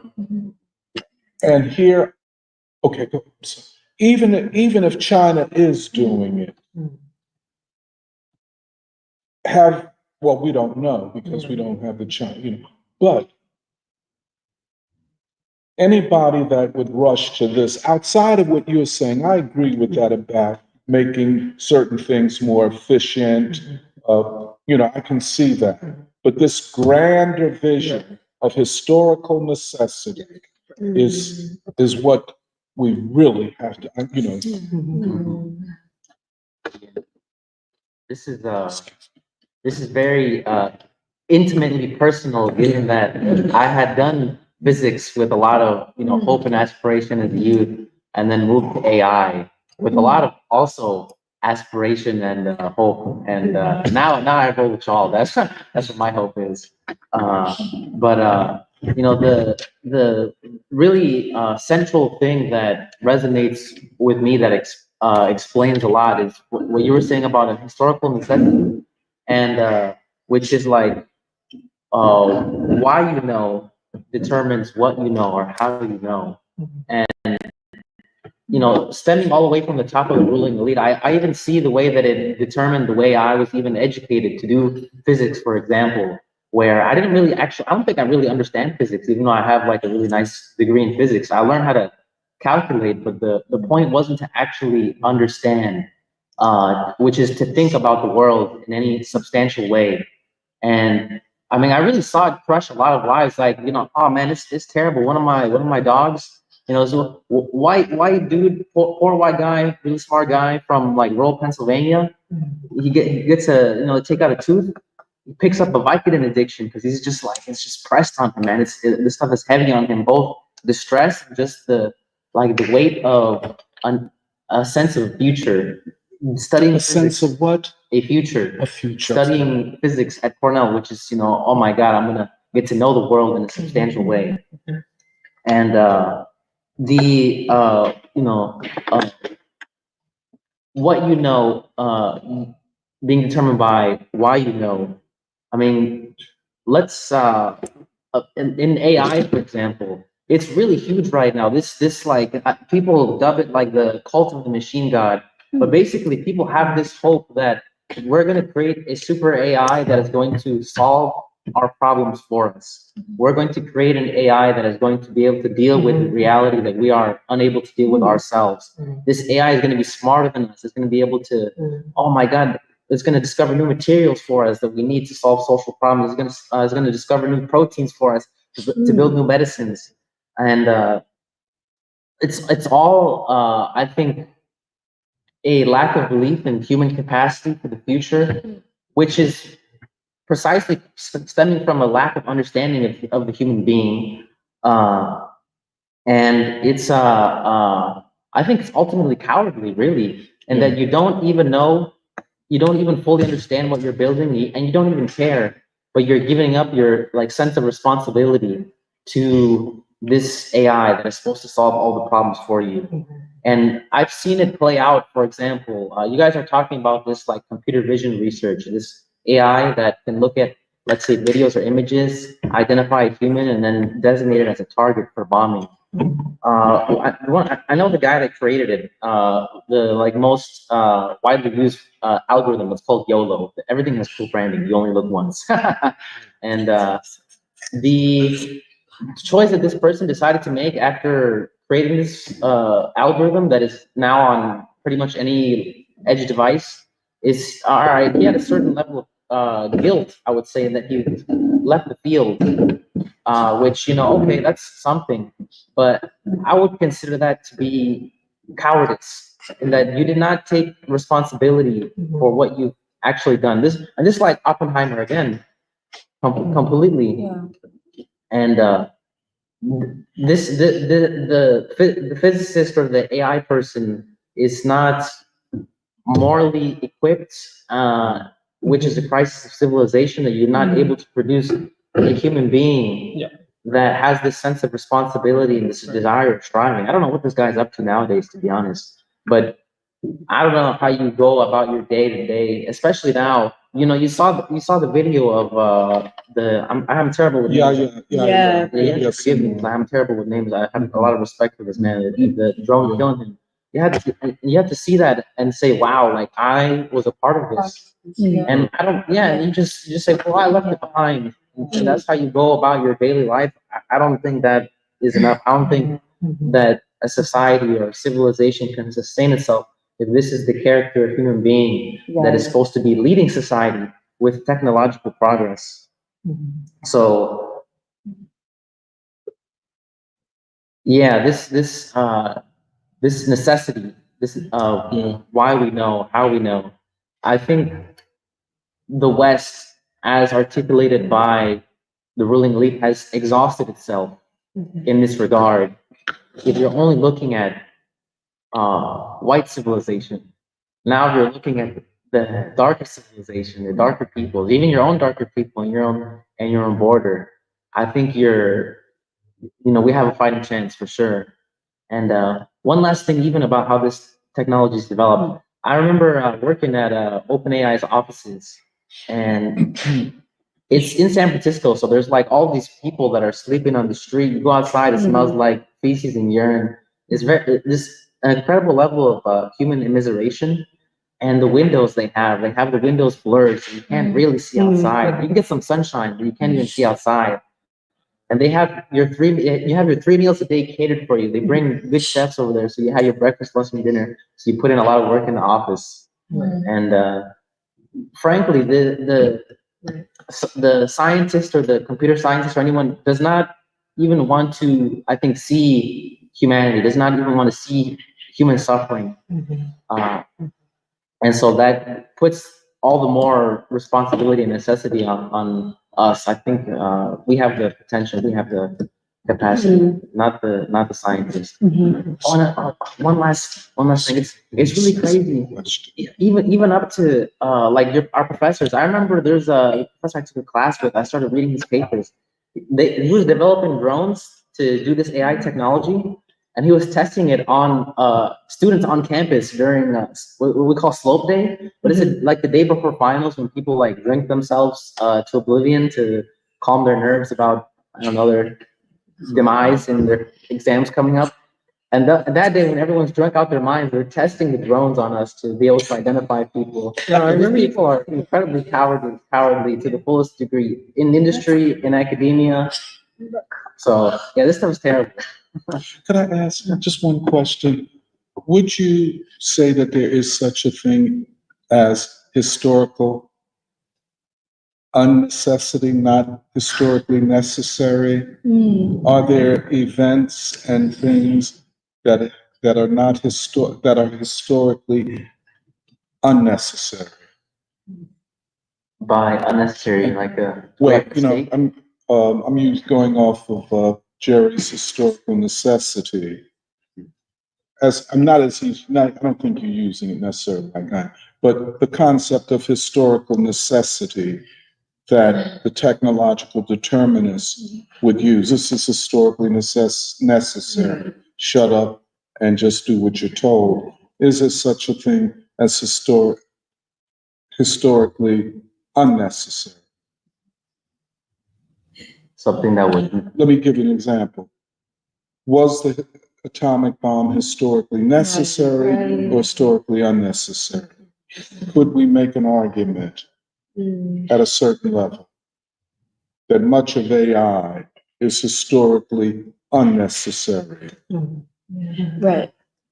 And is the argument, I think it's an Ayn Rand argument, but it could be others too, that that they would make, that technology now establishes the genius that will rule humanity. And the rest of us are dregs, historically unnecessary. But this genius and this, assisted by AI and whatever, this large vision is historically necessary. And we're, by even discussing it, are in the way of history. Yeah.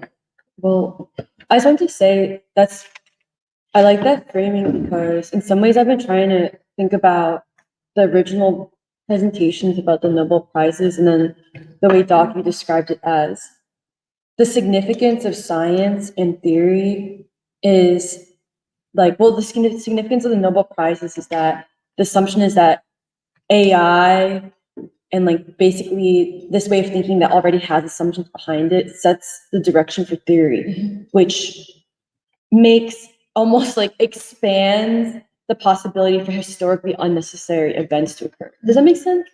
Right? I think so, yes. Because in some ways, the difference between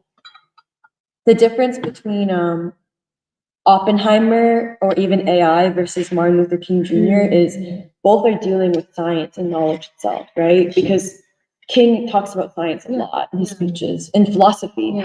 But the question is, there are differences not just in the application of science, like the application of science and technology, the atomic bomb, or Israel's like use of drones, versus King's application of science to achieve freedom, to achieve a nation, create a new human being. But there's also different views of historical necessity, right? So like that was kind of interesting. The second thing I just want to say is the reason why I think it's so significant, our understanding of like the purpose of theory or the way theory, the direction of theory is set in terms of science is kind of like what Eddie was saying, which is it not only increases the bounds or increases the possibilities of historically unnecessary, which are dangerous events, but also it changes like the course of people's lives, not just the deaths of Palestinians. Like I was also very horrified by the video that Israel released of the drone. It was a drone that finished off Yahya Sinwar. And but also like actually it explained to me why I felt really sad my whole life about what happened to all my friends and peers from high school. Because like I went to a high school where I was in the honors classes and all the honors classes were filled with Chinese kids. And actually one of them, I want him to come to free school, but I'm kind of glad he didn't come. Well, he's in Philly with his wife, with both my friends from high school, and I'm glad he didn't come because he works for Google's AI. But all my friends, every single one of my friends from high school works in computer science and artificial intelligence. And they almost all live in San Francisco or New York City. And what it does to them is there's an assumption that their assumption is that it's not just, I think, a job thing. It's also, there's an assumption behind it, codified by working in the industry that makes you believe as a human being, a young person with all this potential that like, what I'm doing is the right thing because I believe that intelligence, my perception of super intelligence in itself, intelligence above humanity or society, is the vanguard of like life or like my contribution, the vanguard, the best you can contribute to society. And it's sad because like actually every single one of my friends who like I've loved dearly since high school for a reason, which is like I don't find us that dissimilar. They live in these houses and apartments in San Francisco and they never leave. They go to work and then they go back to their houses. When San Francisco is a horrible, horrible place today. Like it is horrifying. Of all places, San Francisco is a very like sad place because the weather is not as extreme as let's say like the Northeast. And so there's so many homeless people, like Eddie was so many homeless people who it smells so bad. If you think Philly is quote unquote bad, like San Francisco, it literally smells like poop. You literally will see human feces on the street, urine, outside City Hall, people like urinating on City Hall. And so instead of solving the problem, what they do is like all these young professionals who are in computer science who like I went to high school with in particular, like all of these Chinese kids, like children of Chinese immigrants, they all just know where to avoid the bounds, the like very extreme bounds of where to avoid to separate yourself from society. And it has changed the course of many young people's lives, I think. And, yeah. And then there's no need, and then there becomes no need to feel like I myself am the beginning of the pursuit of a transformed country, a new human being, because I'm working on an external intelligence which will solve. And yeah. You know, thank you so much, you and Eddie, thank you. Because this biography, this autobiography of all of this is illuminating. And to talk about the price of that ticket is very important. And I think all of this has to be considered, in one sense, from the biography of it, in this Baldwinian sense of the biography. The evidence, yes. So this is the question of historically unnecessary. And I'm just, forgive me if I'm just too obsessed right now with Ayn Rand. And the single genius who will decide everything, and the masses are expendable. And it is, but I think it would be worth maybe if we had a chance of sitting together and looking at the movie Fountainhead. Yeah. This brings me back to, I was really intrigued what Jeremiah said about how economics professors claim to be purely objective. And it reminds me of something I read that Eric Coney says on his syllabus day in his classes, which is, people always say, I'm paraphrasing, people always say, why are professors so left wing? Where are the right wing professors? And he says, well, if you want a right wing professor, you're free to take any economics class. And it goes to say, the statement of, oh, I'm not ideological, I'm purely objective, is an ideological statement in of itself. And I'm trying to weave many things in. What we do here in the free school and what we did with the science conference, many people would say, it takes time to digest all that. It's something we're really trying to grasp the roots of something. But also, what is let's compare ourselves to the left in Philadelphia. What is the point? Why aren't we out helping people? Whatever. And then, also I have a similar experience as to many of you where my peers, they went and, the creme de la creme of someone of my age is to go to New York and go to San Francisco and get a tech job and then only hang out with people with tech jobs. And we're asking ourselves the question here in preschool, what does that do to the human being? Yeah. And what Emily's trying to say is inside your soul dies. And it's this question of, we're going to get to souls of Black folks. So this question of what does ideology do to the soul? And what was I going to say? It gets back to avant-garde jazz, what you were saying about all the old heads listening to avant-garde jazz. Okay, it's the most advanced music, but if there's no connection between, ideology and humanity, is it really worth a damn?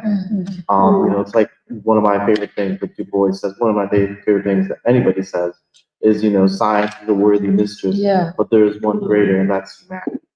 It's a hell of a statement, but also, to really unpack it is, what is, and this reminds me of the avant-garde journal, because I asked that question, well, how do you do something new, but also keep it with the people?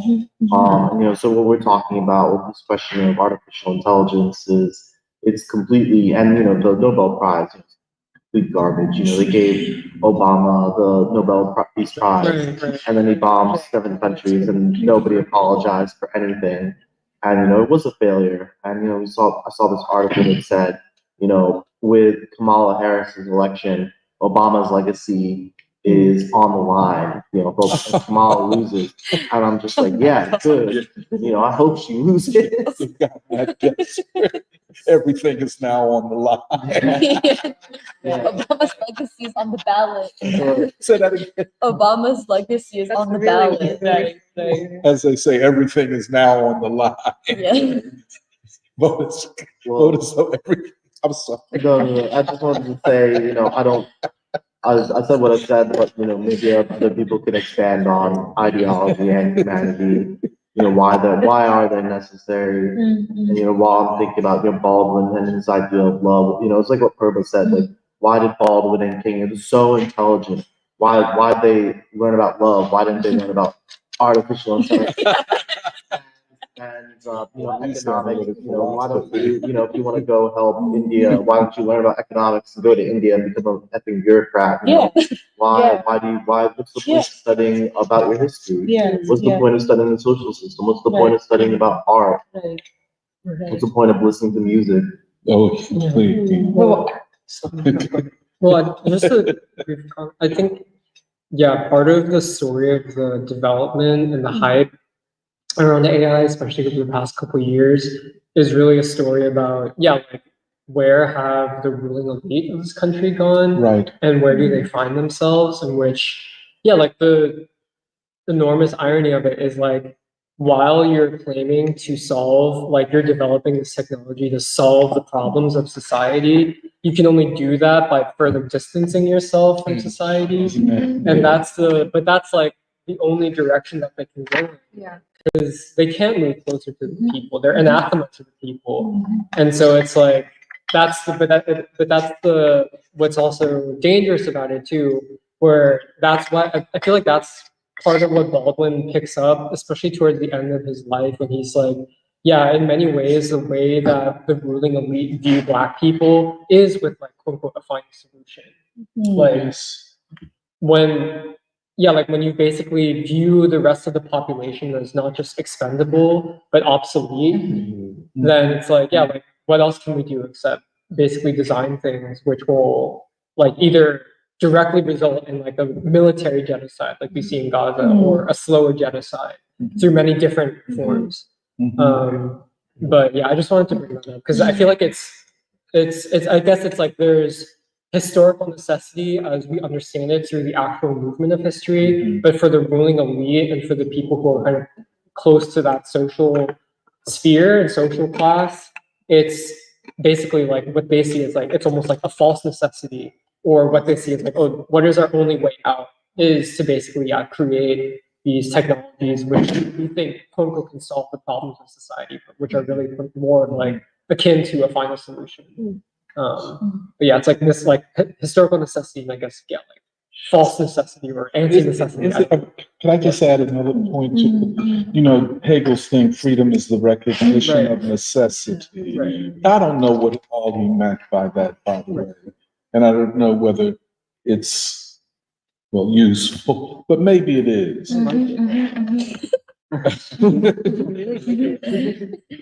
According to what he meant by freedom. And I think he was talking about knowledge, perhaps. But there is something to this. I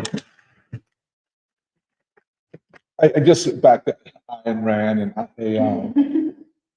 Unbounded, unmediated necessity.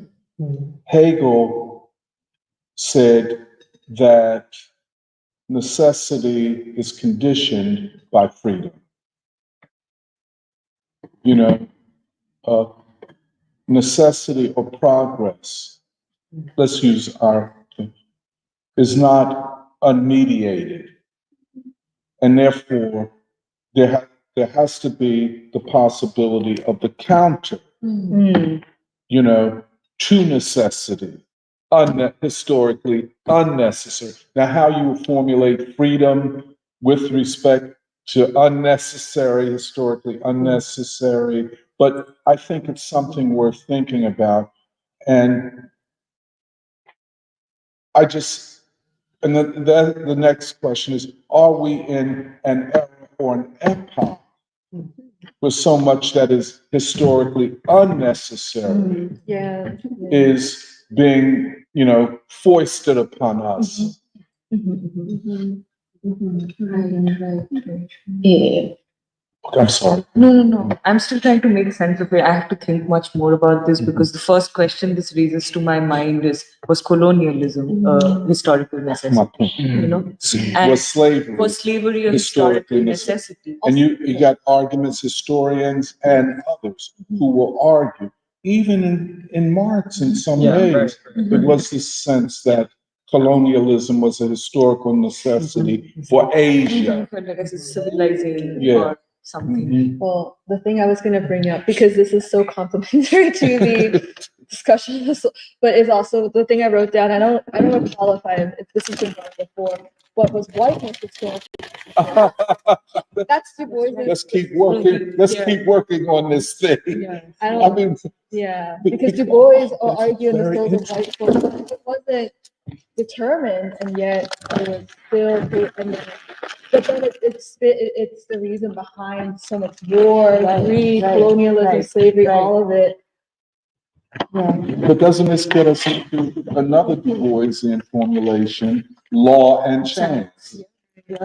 I mean, Can everything be categorized as necessary? yeah, that's right.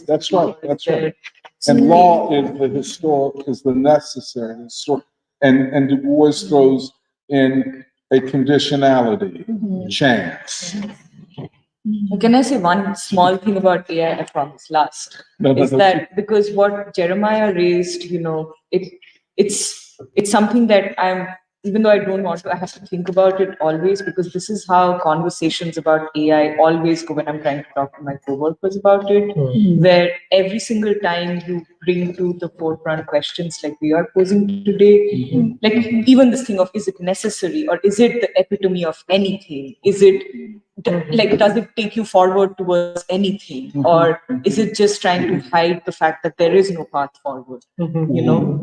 Is that what it's doing? But whenever even you raise these questions, you always sort of like the counterpoint that comes through is that, oh, would you deny that AI has been useful to human beings? That's like railways. Yeah, whatever. It's like railways and colonialism. But It's like, and English language or English education being given to India and railways given to India. It's like, oh, are you going to take away from the colonizers that they gave you at least that? And that's And I your like, now. and I'd be like, take that away. Take it back. Take it back.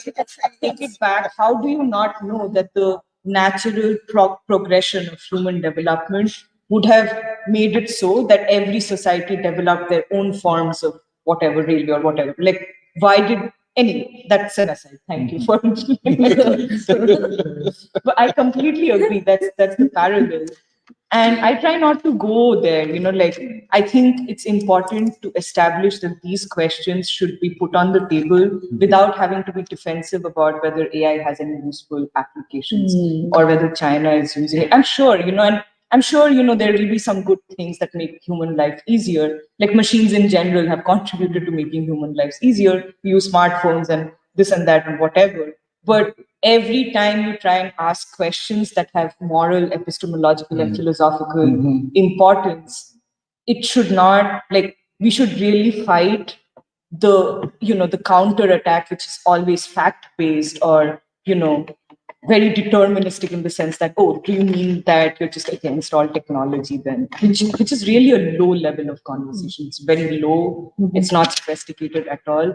And it is a way to basically trap you into a place where maybe you can't say much because you might not know all the facts about what all AI has achieved and who all has used it and what it's been. But it's what Doc said, China is not using it to kill people and the US objectively is, and so that places its concern squarely in a moral, philosophical realm, and it connects it to the question of the human being and what we are saying about the human creature. So I just wanted to say that because this is a trapping that I found myself in, I found myself in this situation so often that it's almost like an internal, sort of an internal conclusion that I'm drawing is I don't really want to go into a place where I feel defensive about, do I think AI technology can have any uses? Sure, it has uses, but that's not what we're talking about. Like how? Like how? Yeah, and to force you on the defensive and to make every discussion a zero sum. Yeah, Right. In other words, either you're right or I'm right. Right. And And this is sort of what the economists who got the Nobel Prize, that's how they treat the colonialism question. Because what they say is we are not going to comment about whether colonialism was good or bad. We are just going to see the institutions that it left behind and how they have developed. It's Yeah. the same moral cowardice. Yeah, it's removing the moral question altogether from any kind of analysis. it's what they call an externality. In other words, moral questions, historical questions, questions of the human being, questions of racism, those are external to the economic system. So we are dealing purely with the economic system, which it's, Yeah, I mean, this book was really mediocre. It was also very misinformed, and it could never really get to the level of conversation that we've been having, because what they're claiming is that now the US is better because there's no slavery. Well, why aren't black people free? That's the kind of questions that we have been trying to answer, but they are looking at everything on a kind of surface level understanding, and essentially trying to get across the message that what we have is the best you're going to get. This guy Darren Asimoglu, he gave a presentation like last year in an international forum of economists, and his first slide was Francis Fukuyama in 1989 said that we have reached the end of history. Right. His first slide was that, and therein you can really understand what are his motivations, what he's trying to really get at.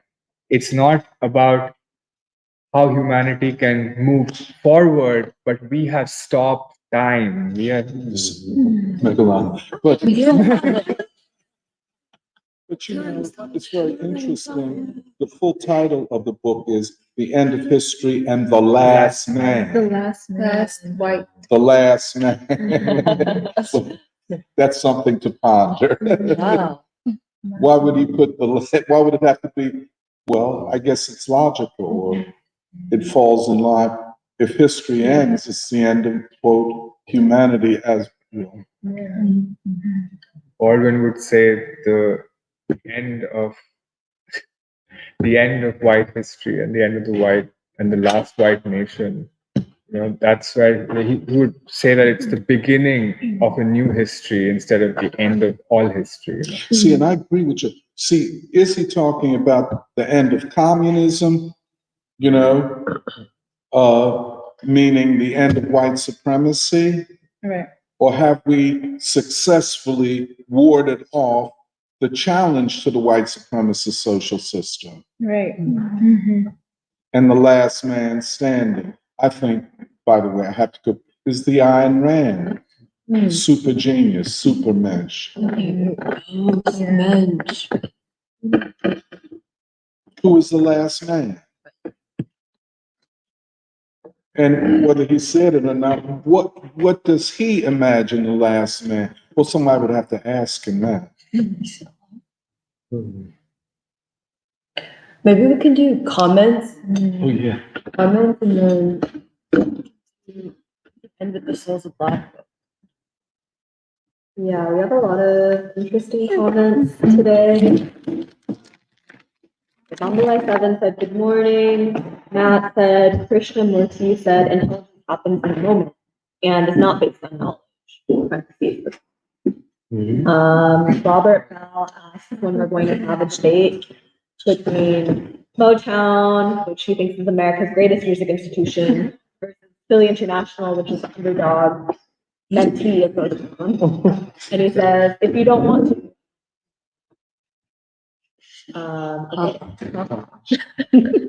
Matt says, hearing this, it sounds like the Nobel Prize in Economics is actually ideological warfare. And then Hot Channel says, the only prominence we're saying in AI is in the killing fields of Gaza. That the Nobel recipients might call it, quote, building democracy. Or, I mean, the Nobel recipients. I agree that the Nobel Prizes are trying to reassure Western society that it remains at the vanguard of civilizational knowledge. And then they ask, is transhumanism the philosophical ideology underpinning AI? And then says, yeah, the tech bros love Ayn Rand, and in the Matrix, the architect is also a white dude. Say that one more time. The movie The Matrix. Is The architect. There's a character called the architect. okay. And it's he's saying that that is the Ayn Rand kind of figure. I don't know if they're saying that, but they're saying that tech bros love Ayn Rand. And that there's like an ideological connection between that like individual, like, well, yeah, like the savior figure, or almost like the deus like ex machina, where it's like, oh, it'll save. Right. Yeah, and then okay, Bombalay 7 says, I agree, it's way too early to give any prize to AI. It's like releasing gene manipulated tomatoes. It could take over everything. And then someone named President Jesus said, I wonder how much the use of AI in Gaza is just PR to make their military sound more advanced and terrifying. And then Hot Channel says, I feel more optimistic that humanity will learn more about space from Chinese and Indian-led exploration than from SpaceX or NASA. US-led space exploration is tied to individual gain versus human progress. And they think that an example of historical unnecessity is the atomic bomb. And the genius doesn't really get to rule because the individual genius figure is still co-opted by the whims of the elite. And then they also say, yeah, the price of the ticket is steep. From the hood / barrio, I was inculcated into the same notions of intelligence and genius, but within the social sciences. I went the nonprofit route because I couldn't escape. And then Colin says, good morning from Seattle. I saw Israeli historian Yuval Harari saying that the biggest problem with AI is it will make so many people unnecessary. This shows how little they value humanity. And then Hot Channels responded and said, yeah, Harari is from Israel and supportive of that regime's actions. It explains a lot about the way that society views people and humanity and why it is a danger to everyone. And then Bombala 7 is, I don't know what they're referring to, but they're saying human ideas. And then their example is, I guess, Mao ordering the killing of the sparrows, which had consequences for agriculture. And then, yeah. Wow. Those are nice comments. Yeah. Okay, well, we're going to end with, it's actually related. We're going to move into a different corner of science, which is W.E.B. DuBois. And Kathy's going to start our conversation on the reading of The Souls of Black Folk in the Year of James Baldwin. And this like important year with so many wars and the presidential election. Well, actually, when I first heard the two topics that was going to be proposed for this preschool, I didn't quite see how they fit together. But within an hour into our conversation, I was like, I don't know how we did it, but there's a perfect response essentially to the promulgation of what the ruling elite believes is the future of human knowledge and endeavors, which are not human at all, but instead Du Bois, as you know, as you were saying before, actually Du Bois is here to assert that the future is going to come from human beings and the human beings that you have so denied their humanity and so denied their role in civilization. And it is a Negro in America. And I mean, and also the need even for philosophy. I was thinking about even the work, The Souls of Black Folk itself. Like, I think before, Doc, you've talked about this book as like a very complete work of social science, literature, history, but especially philosophy. And I never really took that seriously. And now and in this recent reading of Souls of Black Folk, I really, we're talking about the necessity of ideas, the necessity of philosophy, and the necessity of, So, and I think that that's a unifying like theory, or even what we were trying to do in preschool in trying to advance these concepts around a white supremacist social system, a Black social system, and returning to Du Bois in these recent weeks as we have been advancing these concepts, and even in the middle of the Year of Baldwin, in our search for, I think, fleshing out the complete complementarity of Baldwin and Du Bois requires that we do go back to Du Bois in this time and find those ways in which, say, like Du Bois's investigation of what makes Black people, a civilization in potentiality, a nation within a nation, a social system within a social system, and then like read, say, like a work like The Fire Next Time by Baldwin. I'm sorry. I didn't mean to interrupt. It's okay. Like to also read then like something like The Fire Next Time, where like one of the last few things that Baldwin in this magnificent essay is to reference what Du Bois asserts in the very first lines of The Souls of Black Folk. The problem of the 20th century is the problem of the color line.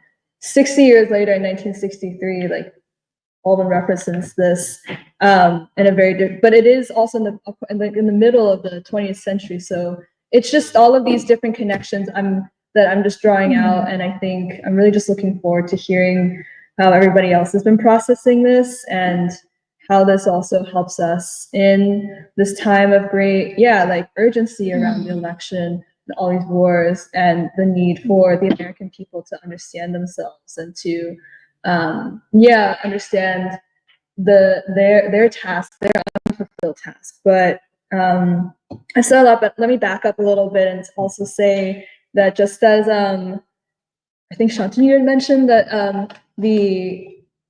your reading group emerged first as like a science reading group. The Bandung reading group also meets on Wednesdays, and we're conducting this study of the Souls of Black Folk, in that we have been reading ever since a lot of us met at Cornell and read together through Raju, actually, I believe, connecting, I think, what it meant to try to find, I think, a way out of Cornell. I know we've actually had a lot of speaking of the biography, like ideologically, but then also eventually towards like towards the people, a true sense of knowledge, a true sense of like who we are and what our task can be as young people. And ever since the reason our reading group is named Bandung, actually, I was reflecting on it today. I hadn't really thought much about it. It was because one of the first things we did when we first got to Philadelphia was read Du Bois's unpublished manuscript, Russian America, and then as the grounding of a large study of the Bandung Conference of 1955, and then also the non-aligned movement. And since then, we've done, I think, a couple other studies as well, but I just wanted to give that as context for why we have then, since I think in this point in the Year of Baldwin, decided to tackle, I think, better understanding the Black social system, white supremacist social system. And, we last week read The Souls of White Folk by Du Bois, which is a chapter in his autobiography, Darkwater. Right? And then we plan to continue reading more of The Souls of Black Folk. This past week we read the Forethought and chapter 1 of the Spiritual Strivings, and we'll probably read The Faith of the Fathers, and also most likely like E. Franklin Frazier's, like The Negro Family in America, Black Gods of the Metropolis by Arthur Fawcett, and then some Angela Davis likely. And so it's just ways in which we're hoping to flesh this out, because I recently returned to your to the avant-garde article that we're going to publish in this upcoming issue that you wrote about DuBois, Baldwin's complementarity.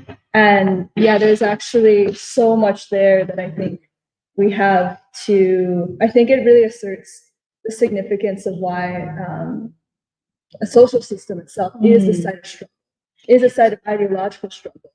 And it is something that I know we have taken at many lengths to try to understand why it is there. And, it isn't exclude necessarily mode of production, but this is actually the site in this time with this much urgency about like who the American people are, what they will do in this time, and why we need Baldwin and DuBois, that we need to, I think, really be investigating these questions.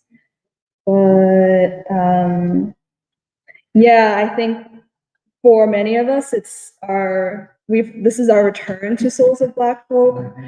Several of us have definitely read it before, and I understand that the Free School has really done an immense study of the Souls of Black Folk throughout the Year of DuBois, which I can say I wasn't personally part of because I hadn't joined Free School at that time, but I think in many ways what I know at least I'm doing is actually re-immersing myself in all the strides that the Free School has actually made in the last almost decade and a half, essentially, in clarifying DuBois for this time, and also taking seriously what DuBois asserts, and how it is that somebody who is just living in the first, is writing in the beginning of the 20th century can make such a bold assertion that it is the color line. This crisis, also the problem of the color line is a problem in the 20th century, a crisis that has world and humanity-wide implications for what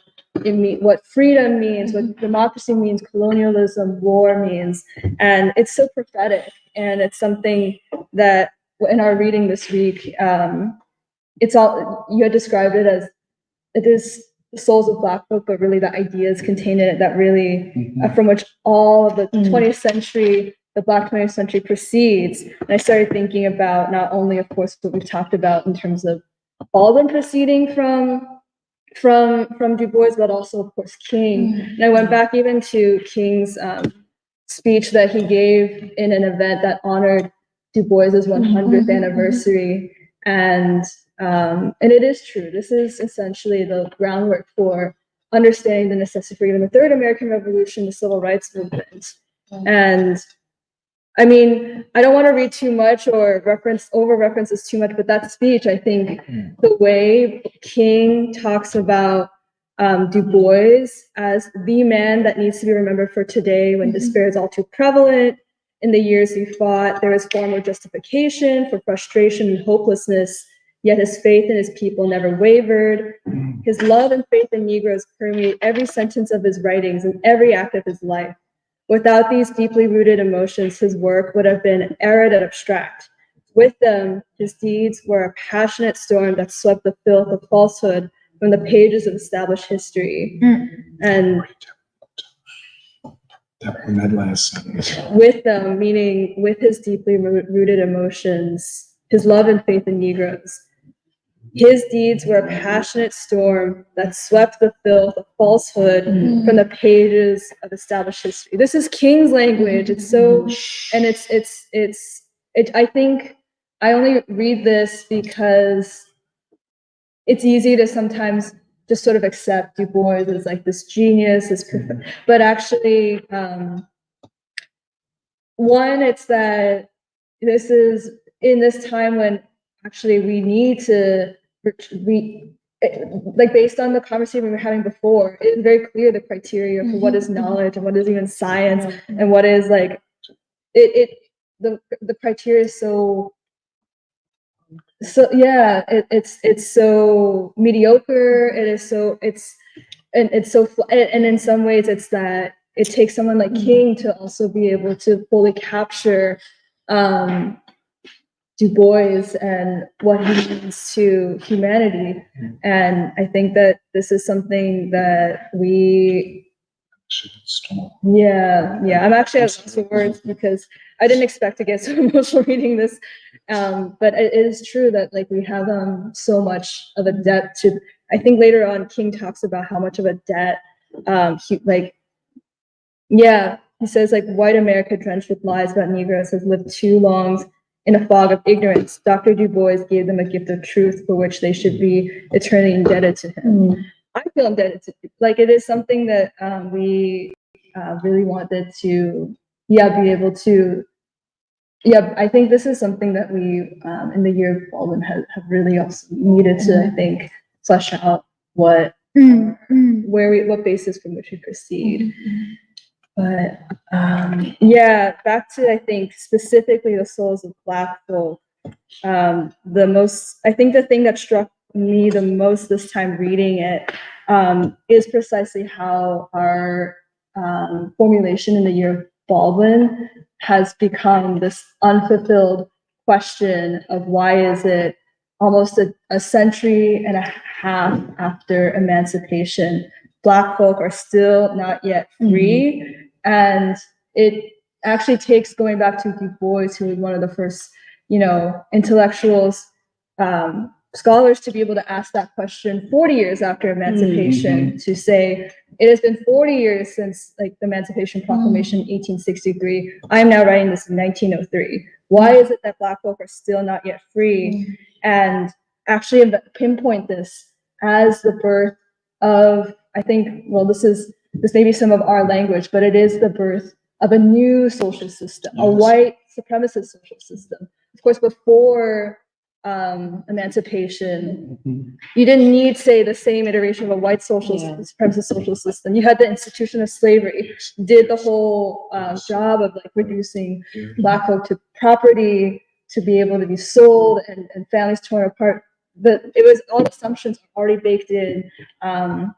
But after emancipation, and also during that time, of course, the enslaved proletariat is, the single aim was freedom, and in many ways, it takes after emancipation to realize like a new social system a new architecture had to be built to, completely, I think, repin American society on the protection of whiteness and the way and spin, I think, a new set of assumptions that said how Black people, although they are free now, continue to or devalue American society, that they are people that even with freedom have not contributed anything to civilization, to the society, when of course we all know that as so much of this, it is all based on a lie. And it's that kind of very modern concept that I think Du Bois has had to, I think, really, really investigate. And it's through such a, complex, and really, that's why he has to go to the concept of spiritual strivings of souls, and to say, actually, in fact, that if you deny that Black folk are human beings, they do not have souls, then you miss everything. You miss the entire, you have this huge blind spot in what American society really, like the gift of song, the only singular gift of music that you can really say originated in these lands is from the African American and the spirituals, or even the unfulfilled ideals of freedom. Like what people other than Black folk have, embodied or believed in the promise of the Declaration of Independence more than Black folk. And I think it is really that sense that I think there's a lot to be said about even better understanding the concept that I think Du Bois is often really known for, even double consciousness or like double vision. And it is it's something that I know, I think it's very so associated with Du Bois at this point, but actually taking the time to understand what that means is really, really, really important, because I think when I had first started this, I was trying to understand, okay, you see yourself through the lens, you always see yourself through your own eyes, but also through the eyes of the outside. So what is that outside world? Is it the white world? But also DuBois goes on to say what it's really important is to be able to let me find the exact quote. Like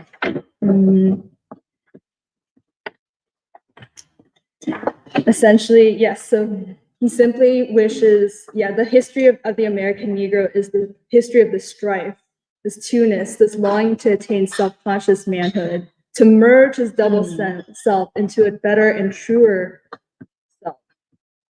In this merging, he wishes neither of the older selves to be lost. He would not Africanize America, for America has too much to teach the world in Africa. He would not bleach his Negro soul in a flood of white Americanism, for he knows that Negro blood has a message for him. He simply wishes to make it possible for a man to be both a Negro and an American, without being cursed and spit upon by his fellows, without having the doors of opportunity closed roughly in his face. And I think there's something really, deep about what it means, what this kind of double consciousness or even that merging, to just pinpoint precisely because it has so much to do, I think we concluded, with even how much of a gift this is to all Americans to be able to say, what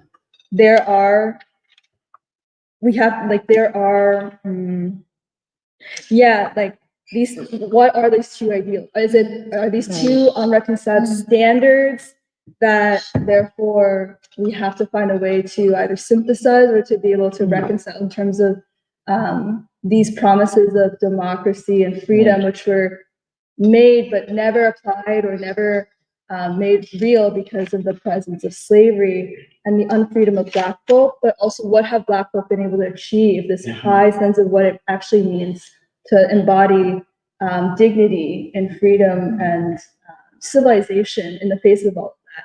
Like, how do these two actually, in say something like the civil rights movement, actually become that battle for what America's soul will be? And so, and how in this time do we have a path forward based on, through all of this struggle, through all of these strides, despite all the counter-revolutions, to actually re-examine where this question was made in the most headway possible and pick up from that. And so, I mean, I've gone into a lot of detail, but there's also, of course, that beautiful metaphor that DuBois has about the veil, which also I think really gives like the idea of like a special-sidedness or a double-sided, a new meaning. It's such a beautiful metaphor. You know, the Black man can see out into the world from behind the veil, but white folk cannot see in. And it still continues to be this question of like, what is it that with whiteness you're blinded? But what is it with whiteness, your blind spot, what you cannot see, but actually with double consciousness or through seeing the world through Black eyes, you can see.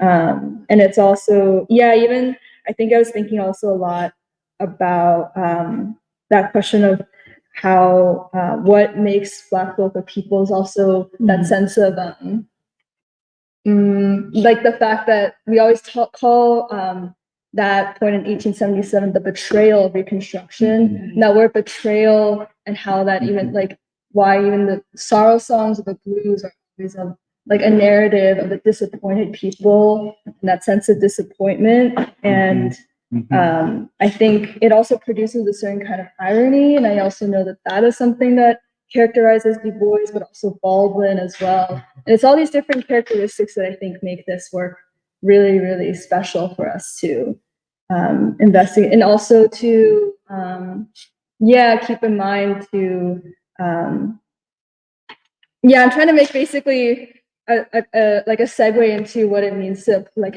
read this during this time in 2024, and to know that like in the midst of so much ruling class propaganda around what the definition of Black freedom is, that the culmination is, say, the Democratic Party, or the culmination of the Civil Rights Movement is someone like Kamala Harris, like, and there's all this joy, these politics of joy. I'm really, the way you just talk to any Black man in Philadelphia who's been, who sees every piece of propaganda leveled at him to vote and vote correctly and vote for the Black candidate. You just know this. These are very, very. There's so much disappointment, resentment, and betrayal, and you just can't really understand. Like, you just can't use, I think, the ruling classes, I think, ideas and frameworks to understand Black folk in a city like Philadelphia, the poverty, just the outright also like hatred almost of Black folk, and you just go to like a city like North Philadelphia, and I think that is why I think we have been taking so much time to conduct these tours and to begin taking up sociology, something I know Du Bois has given so much to us in that regard. But I want to make it more concrete what this really means in the stage of our in the year of Baldwin, and as we head into, I think, increasingly testy waters, because I haven't wrapped my head fully around this. All I just know is I'm really grateful to be reading this with everyone. Well, our study, the big return to the souls of Black folk, which Kathy did a great job giving an overview on, is we're really interested in the Black social system. And actually, what Kathy said about the science, the conversation about the Nobel Prizes is being a perfect frame for Du Bois and the souls of Black folk, is what I was feeling too, where basically there's, in some ways, Du Bois, this whole question of science is also the question of consciousness, and not just human consciousness, but revolutionary consciousness. And our study of the Black social system, especially starting with Du Bois and the souls of Black folk, is Du Bois asserts that the Black people as a people, what makes them a world historic force, and there's that social system, not just a people, but a whole social system constructed from that people. What makes them a world historic force is because their spiritual strivings, and then all the institutions or human relations, social relations that are built upon that striving, like the world within a world behind the veil. And that the reason why Black people as a people are so significant is because what they are struggling for and show in terms of human consciousness, like Kathy said, is an all humanity question. Because the problem with the color line is it's not a Black problem, Negro problem. It's not even just an American problem. It is the problem of the 20th century is that of the color line. Like, that has implications for our understanding of freedom and democracy itself. And so, and like the things that I wanted to add on to Kathy's presentation was, like, I think not just Bandung, but Free School's understanding of the white supremacist social system and the Black social system is that when you have this world within a world, like a whole people who essentially have these strivings for freedom, and then based upon those strivings, a whole life world, a whole social system is created. Right. That within it is a development of human consciousness itself that is an antidote to the very prison of the white supremacist social system. That is the antidote for all human beings against this modern invention of the color line, modern invention of race. And for example, like freedom, the concept of freedom within the Black social system is very different than the freedom as defined by a white supremacist social system, whether it's bourgeois freedom, liberal freedom, however you want to call it. And the reason why this is important is because, actually connected to what we were saying about reading Du Bois in the Year of Baldwin, is that Baldwin, in a lot of ways, Baldwin, King, and all those people who were part, especially young people who were part of the civil rights movement, are in a lot of ways the prodigal sons and daughters of what Du Bois was prophesizing, which is that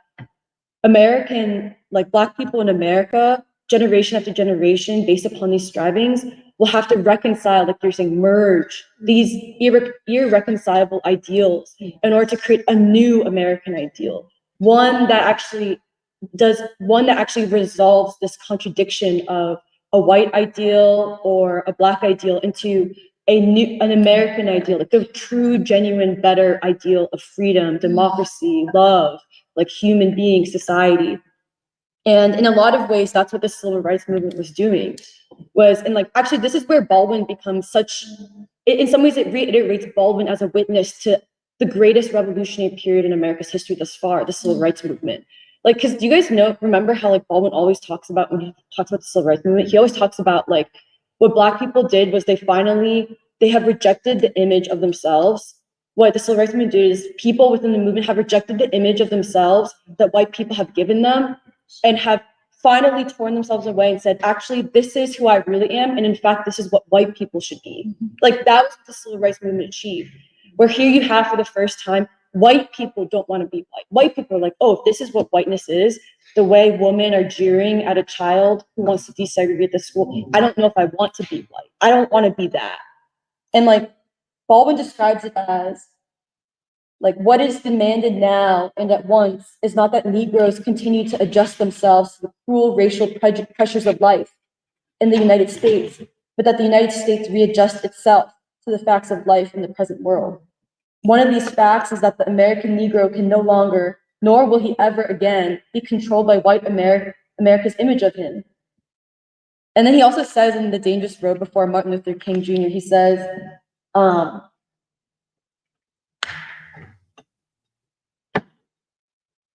these young people have never believed, well, he's talking about the children. Well, he's saying it is the sons and daughters of the beleaguered bourgeoisie, supported in the most extraordinary fashion by those old work-worn men and women who were known only yesterday as the country and words, who have begun a revolution in the consciousness of this country, which will inexorably destroy nearly all that we now think of as concrete and indisputable. These young people have never believed in the American image of the Negro and have never bargained with the Republic. And now they never will. There is no longer any basis on which to bargain, for the myth of white supremacy is exploding all over the world, from the Congo to New Orleans. And the reason why this is significant is because I feel like that is actually a fulfillment of both Baldwin and DuBois talk about what it's like to be a Black person growing up when you're a child. It feels like you only have two reactions. Baldwin describes it as, when there is the white image of the Negro, you either have to perform for white people and be that Negro, or you have to spend your whole life insisting, I am not that Negro. And Baldwin actually says, he's like, to both result in not that different in the same thing. You are tied to these white standards. And what the civil rights movement says, I don't believe in these standards. And in fact, I am creating new standards that I'm already living by. And I'm forcing the whole country to live by these standards as well. And the reason I bring this up is because Baldwin is also a witness of the counter-revolution of the civil rights movement. Mm-hmm. And in some ways, if you think about it, the white supremacist social system, as Du Bois and Baldwin say, it depends on Black people, for example. Like, it depends on that myth of white supremacy. For Black people to still feel like they have to wrestle with white standards.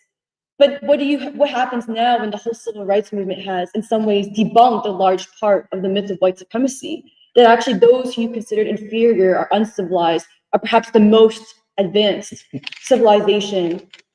most civilized people in the nation. So much that you had all these young white people wanting to be with Black people for the first time, coming to the South saying, I want to be with you. I want to be part of something new. And so in some ways, the great counter-revolution after the civil rights movement is to say, okay, if Black people are no longer bound by the myth of white supremacy's image of themselves, what we'll do is we will attempt to destroy the social system itself. We're not going to deal with images anymore. Let's destroy the social system that has produced the kings and all those unnamed heroes.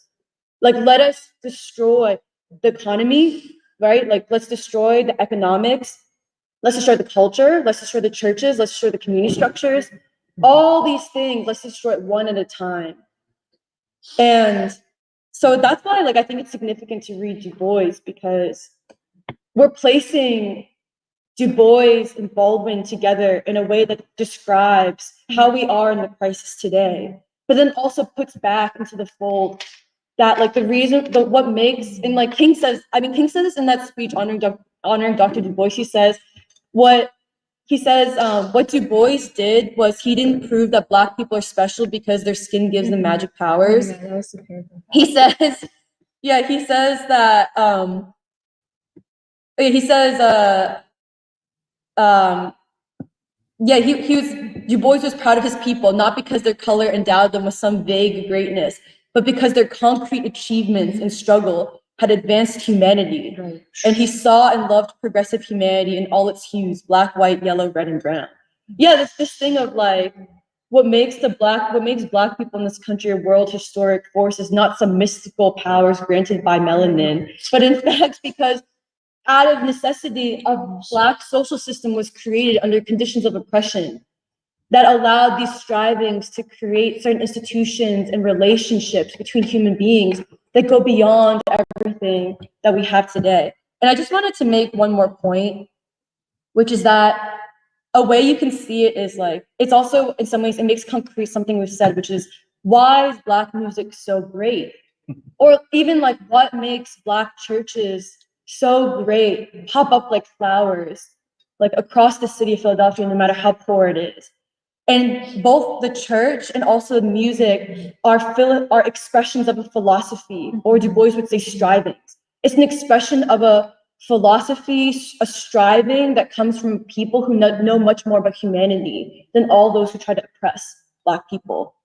And I want to give one example because I've been confused about this Black romantic ideal for a long time. And I feel like I want to propose like a hypothesis, which is taking like the Black romantic ideal, like here you have these Black men singing so tenderly to a Black woman in rhythm and blues music is like, you know, Baldwin has this line in an essay, I forget at this point, where he says, when I went south, I could not forget the look this older Black man gave me. His eyes showed me that he had been through hell and would never forget it.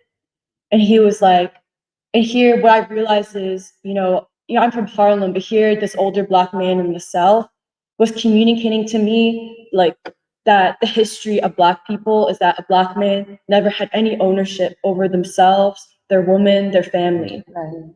And then what you have in rhythm and blues is a Black man saying, in the face of never having owned anything, I'm not trying to own my woman. I want to love her. Like, I'm not trying to like be with a woman based on white standards or the standards that were used to oppress me. Ownership, the belief in property, because I myself was property once upon a time. I don't believe in like control property. I believe in freedom. And the way it manifests even in my relationship is through love. I want to love you. And like, so that's like that's a totally new human relationship that comes out of a Black social system, where it's like, even think about your own relationships with people. Like, I'm not entitled to you. I'm not entitled to your friendship. I'm not entitled to you as my partner. Right. I just love you. And I want you to love yourself. Like a whole system based upon love, not ownership, property, all the stuff that both liberal philosophy and Marxism talks about. Like, I'm not even talking about like collective property rights. I'm talking about what happens when we have a social system based upon love and the struggle for freedom and the way it impacts like human relationships even. And so I guess I just wanted to give that concrete example of like the Black romantic ideal, where it's like, here you have a Black man who has been completely degraded as property through the history of the United States, and his response in this music of the 70s and 80s after the Great Freedom Struggle is not like, I want my woman back because she's mine. Instead, he's like, baby, can't you see? I'll love you forever. Even when you leave, I'll love you forever. Like, you are beautiful. Like, it's about love. Like, let me love you. So yeah, that's why, so yeah, I just wanted to add on to what Kathy's saying. Oh, I guess a different concrete manifestation is, I talked about the Black church, but also think about, here you have a whole social system, like Du Bois is saying, what defines Black people as a people is not them as labor, or even as workers in of themselves, but their strivings. The strivings that make them a particular kind of worker, a particular kind of church, a particular kind of music, artist, expression. And you can even see it in the Black church is not the same as the white church, but also the Black church has also produced an organization that cannot be compared to the Communist Party, the SCLC. So here you have even organizations that come out of the Black social system that are very different in character. And Yes, I guess going back to what we were saying, which is just that the only way you can understand like King as this great revolutionary, Baldwin as this great revolutionary thinker, or even the civil rights movement as the Third American Revolution, is to see that the Black social system has advanced human consciousness on behalf of humanity. And that is why we as Free School, for example, we see ourselves in the tradition of the Black social system, not because like we are Black, but because we believe the Black social system is the social system, is the civilization that should be what America would look like in the future. And there's so much to learn in that, in the music, the philosophy, the movements, the people who it produces, the organization. And like DuBois said, for as long as there's that for as long as you can see the striving of Black people, there will be a future. There will be hope. So yeah, so that's why we're reading we're trying to like study the Black social system. Go ahead, Doc. No. Why not?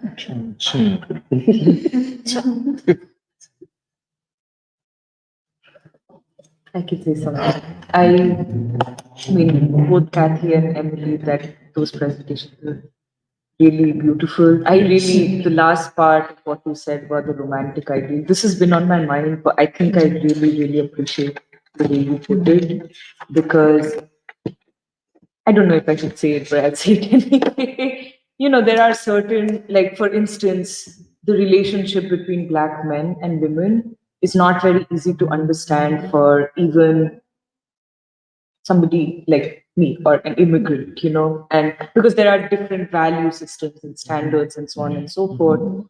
And even if you set aside this historical understanding of how that relationship became the way, and this is what we were discussing with Nandita's essay last time, that there was a reason why the Black woman was always freer than even, the African counterpart, which would have been probably her life if she'd not like been brought to these shores.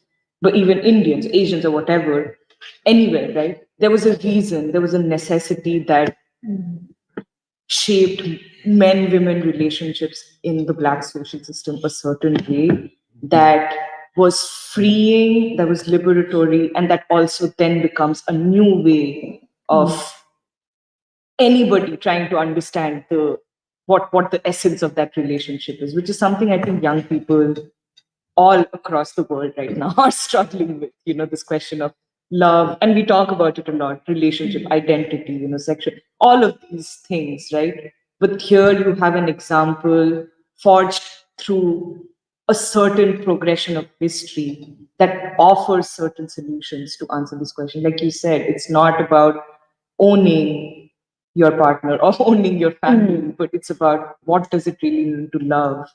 And I'm just repeating what you're saying, but I do think you're touching upon something that becomes very important in our time to fully understand. And, a lot of people can be judgmental about, these relationships. Oh, they're too free. There's just, and it needs to be shut down, because what you're really saying is you're saying, why am I not that free? That's always what it is why are Black men and women so free? Why can they relate to each other in a way that I have been told all my life is too forward or but that is a reflection of your unfreedom, and you need to. I'm not saying anything new, but it's important to pause on that and really understand whether the standards that you hold so dear actually are freeing you, or whether they need to be rejected in favor of something else. Because if you don't do that, then you are not answering the question that you're trying to speak to. So, I really appreciated the way you said it, the love question. I think, yeah, I think it was a very clarifying discussion, because I don't think I have read Souls of Black Folk yet in a group. And I think, like really what comes out of what you guys were saying, yeah, it's very apt to talk about this when we're talking about Baldwin, because I think even how we used to talk about DuBois as been changing in this year as we're going forward with Baldwin, and especially how he allows us to see the white mind, which is like one of his subjects, right? I mean, he's really trying to show it, and it is difficult to see it. I think it is difficult to see like really the essence of whiteness. I mean, it's difficult for, okay, like if you're not born here, but I think even if you are, it's difficult to see the essence of that. And I think, what you guys were saying about, like, I think what really makes white Americans is everything that they've learned from black folk. And, this comes in terms of, art and music and, yeah, like, like, yeah, basically, from Song of the Black people that white Americans have, that's the only leg on which white America can distinguish itself from Europe. And I think what I was thinking of when you were talking about the the trajectory of art and culture and music and language, which has lived within the veil, and which white America has tried to imitate it at every point.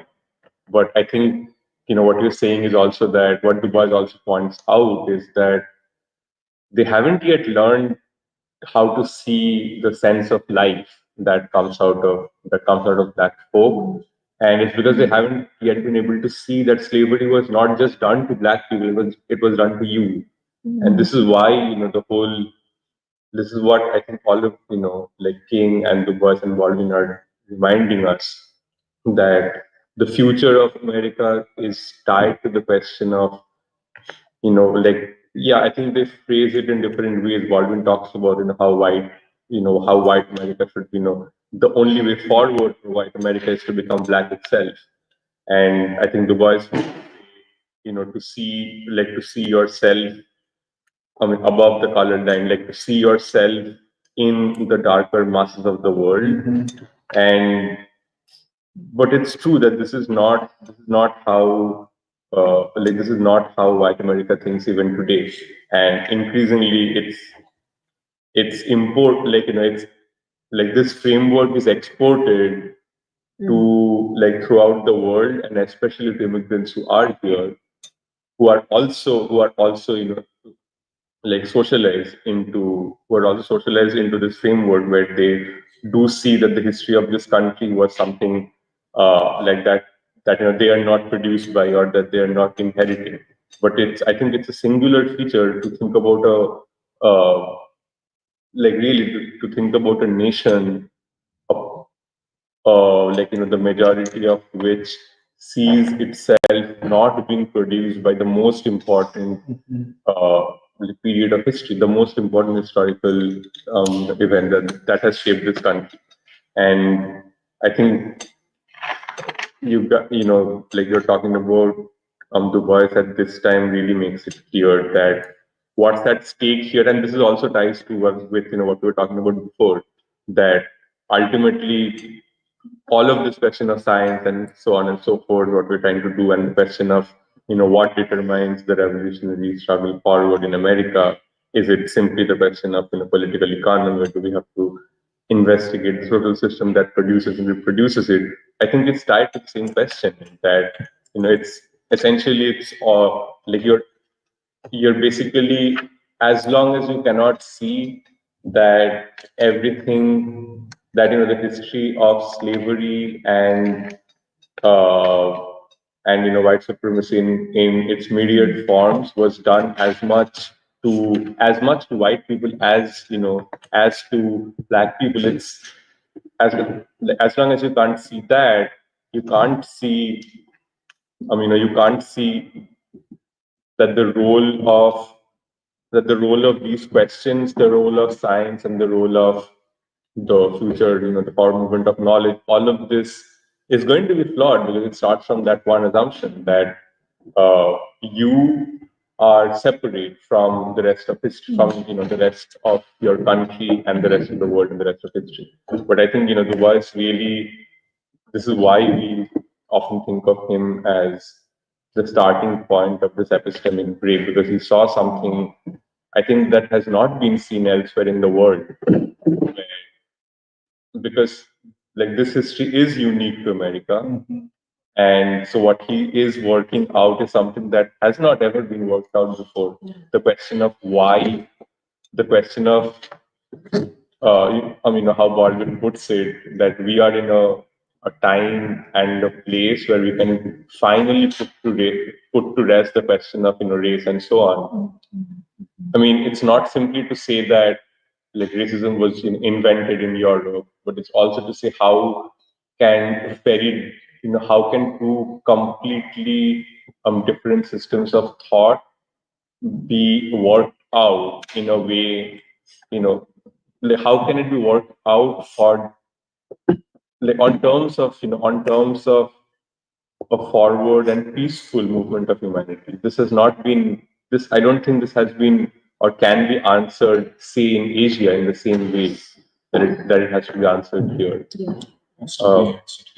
Yeah, because it has the conditions for. Yeah, I think that's what I was thinking. From Kathy and Emily's.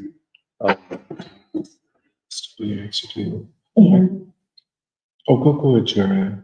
Just, yeah, I think one thing also that stands out with Du Bois in general is, like you guys were saying, Du Bois is not really just doing sociology, but he's also doing philosophy and history and, like studies of consciousness. And it comes to mind in part because I feel like part of what even we were talking about with the Nobel Prizes was like this whole conception of science today is so compartmentalized, and it basically like creates also human beings who are like literal just like compartments of things. But I feel like at the same time it's like in academia, I feel like there's this big like fashionable thing at the same time about like multidisciplinarity, but it's like the concrete manifestation of that is like a social historian who's also a DJ. Like I literally know someone so someone that we know from who worked at Cornell was like, I'm like an anthropologist, but I'm also a DJ, and like I also do. But like that's literally their concept of like quote unquote multidisciplinary. But I bring it up in part because it's like when we look at the Black social system and how it also its relationship to the white supremacist social system, part of what I guess this is my also hypothesis or guess or conjecture is that part of what Du Bois is studying is how consciousness is operative in society and operative in a social system. And in that sense, the way he approaches it, even though maybe like a few decades later, like Du Bois is able to kind of absorb Marxism and many of the arguments of Marxism, but I think part of what's so groundbreaking about Du Bois and what he's doing is that it's very different from just saying, oh, consciousness is kind of derivative of, like the whole Marxist argument that consciousness is merely superstructure that is kind of produced by the economic mode of production. But instead, Du Bois is like, no, like consciousness is operative in the formation and the development of a social system. And like you're saying, like Black people's consciousness of themselves is simultaneously a people who are unfree, but a people who are destined for freedom. This is part of what is part of the building and the making of what we now have seen as like the Black social system. And I think that how Du Bois studies like the role of consciousness in the making of society and the making of social systems is I think important. And then I think the other thing was the other thing I want to add was I do think maybe in the context of the counter-revolution after the civil rights movement, I do think still the controlling of the image of Black people is important. It's just it manifests in a different way because it's like I feel like for all of us like who grew up in like I don't know immigrant like those of us who grew up in like, immigrant households or like in like the suburbs, for instance, like I did, for some reason it's still very important that they control basically how you see Black people, basically for hip hop. But it's you don't realize why. But it's just like okay, like I don't really know like Black people like that. But still, for some reason, it seems very important that there's this image of like Black people, especially of Black men. I think you're kind of, it's like part kind of massaged into your consciousness, but it's like no one explains to you why. Like no one explains to you like why like hip hop is such a big deal. But like I think there still was, I think there is still today also an effort to control basically the image of Black people in the consciousness of the nation as a whole. But also I think especially like it's not just like the rest of society's image of Black people, but also with this attack on the Black social system in like the 70s and onwards, it's like also, yeah, like how do Black children see themselves? And that's a question which goes beyond just like, oh, are there like Black celebrities? Which is how I feel like it's usually just portrayed. It's like, oh, like Black kids need to see Black faces, you know, like that's what kind of the whole like kind of trivialization of it, but it's really like, yeah, like how can we basically do as much as we can to rob Black people, and especially Black children, Black youth, of like the concept of themselves as like, yeah, like we are a people destined for freedom. And we are a people who produce Martin Luther King and James Baldwin and John Coltrane and all those things. And I guess, yeah, the last thing is that the test of all this, the reason why it matters is because, yeah, it's like, you know, in the Russian Revolution, Lenin makes a gamble on his like, okay, like this is also his full dual power thesis or dual power argument, which is that on this one hand you have a falling regime, Yes. which is like the kind of czarist regime, and then the kind of patchwork, I guess, like bourgeois democratic thing they tried to form. But then on the other hand, you have the formation of the Soviets, and Lenin's like, okay, the Soviets tell us that actually the working class and the people are capable of a new society. And it's like in the organization of the Soviet Council, which is like, okay, this is like our bargain. It's like, we're going to gamble on this, and this is going to be the basis of revolution. What we have in the United States, and I think I get this from your essay that we're going to, for the next issue of Avant-Garde, but that it's like the Black social system, it's not exactly equivalent to what Lenin would see in like the Soviet, but the Black social system is an alternative to the white social system. And not only that, the Black social system is basically it represents the society that is possible overall in America. And the question is like, what is the process in which that will actually become realized as like not just like a thing for Black people, but like this is the potentiality for American society as a whole, like Emily was saying. And yeah, I think that's also where it's like consciousness becomes very important, like we're saying, like, and DuBois' study of the kind of how consciousness moves and shapes the social system is very important. And I think Baldwin as someone who takes that even further. But yeah, that's what I want to add.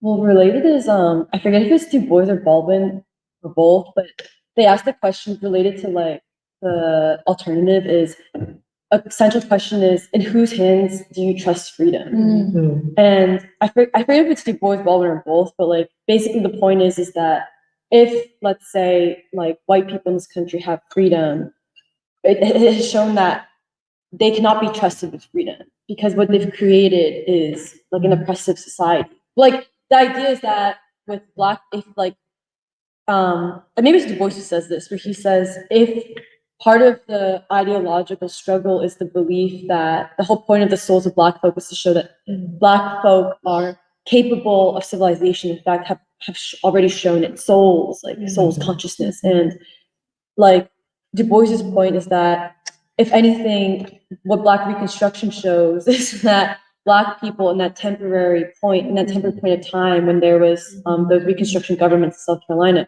that freedom can be most trusted in some ways in Black hands. And the reason I bring this up is because the more I saw people posting that interview with Yahya Sinwar in Palestine, the leader from Hamas, and who I really didn't know much about, but a lot of what he was saying was, it reminded me a lot of Du Bois and Baldwin and Black thinkers in America, where that proves how King was like, just being Black in America doesn't make you special, but instead it comes from something like a condition of oppressed people who've been oppressed for so long that what it produces is a certain striving for freedom that produces great art and organization and human beings. And in some ways, you get a little bit of that with Palestinians, where like out of an oppressive out of deep oppression, what it produces is a certain striving in a people that inherently produces great leaders who are so loyal to freedom that, like, you have Yahya who says, like, he was like, I would rather die from being bombed with a missile than COVID, because it means I died a martyr. Like, I will, and he was, I think he was 60 something years old, and he was still fighting in the battlefield of Palestine, in Gaza. And wait, I had a point with this. Yeah, and it, you just really feel like, take Israel and Palestine, in whose hands do you trust freedom? Right. Because the Zionists have shown, Israelis have shown freedom, like, especially after the horrors of the Holocaust, freedom in the hands of the Israelis. I don't know if I, like, do you trust, have they shown the world that they can be trusted with quote unquote freedom in their hands? Or in fact, is the case being made that, like, it can be trusted more, or it's, you know, I don't know, it just, this question was really interesting in terms of like freedom and social system, like a social system. This is very important. You know, I was invited to, and I was very happy to be a part of the band on discussion, Souls of Black Folk, and especially the first chapter of our spiritual striving. And I just, a small part, you know, apropos the 2024 election and this bastardization and trivialization of Black strivings, especially in the hands of this grotesque figure, Barack Obama. And I'm not just saying that. To me, he is one of those monsters that Gramsci talks about, those monstrosities that arise in an interregnum. And if anybody wants to know, because there's a lot of talk about whether the free school is supporting Trump, you know, we're not supporting Trump. But I take Trump any day before Barack Obama. To me, he is such a monstrosity. To trivialize a great people and a great struggle, and to do it allegedly in the name of Black people. And this is why I appreciate so much you citing Martin Luther King, his speech on W.E.B. DuBois, which was not just DuBois, it was of a people. And Kathy, what was that part? You read it quickly, where he said that DuBois's deeds. I just want to read that. His love and faith in Negroes permeate every sentence of his writing. Every sentence. It was not compromised. It was not mediated. Okay, Barack Obama. Since you a Black man, let's see. This sets the criteria. How the hell do you judge a man, an intellectual? His love and faith in Negroes, which for me is a condition of the struggle for democracy. There cannot be a struggle for democracy, or as we say, a revolutionary, democratic, and emancipatory struggle without having a love and faith in Negroes, whether you're a Negro or not. Every sentence of his, and every act of his life. That sentence. And then he goes on, without these deeply rooted emotions, you can't get this from AI. Without these deeply rooted emotions, his work would have been arid and abstract. With them, his deeds were a passionate storm. His deeds were a passionate storm that swept the filth of falsehood from the pages of established history. That's the criteria. You want to make a judgment? about anybody and where they stand, this is it.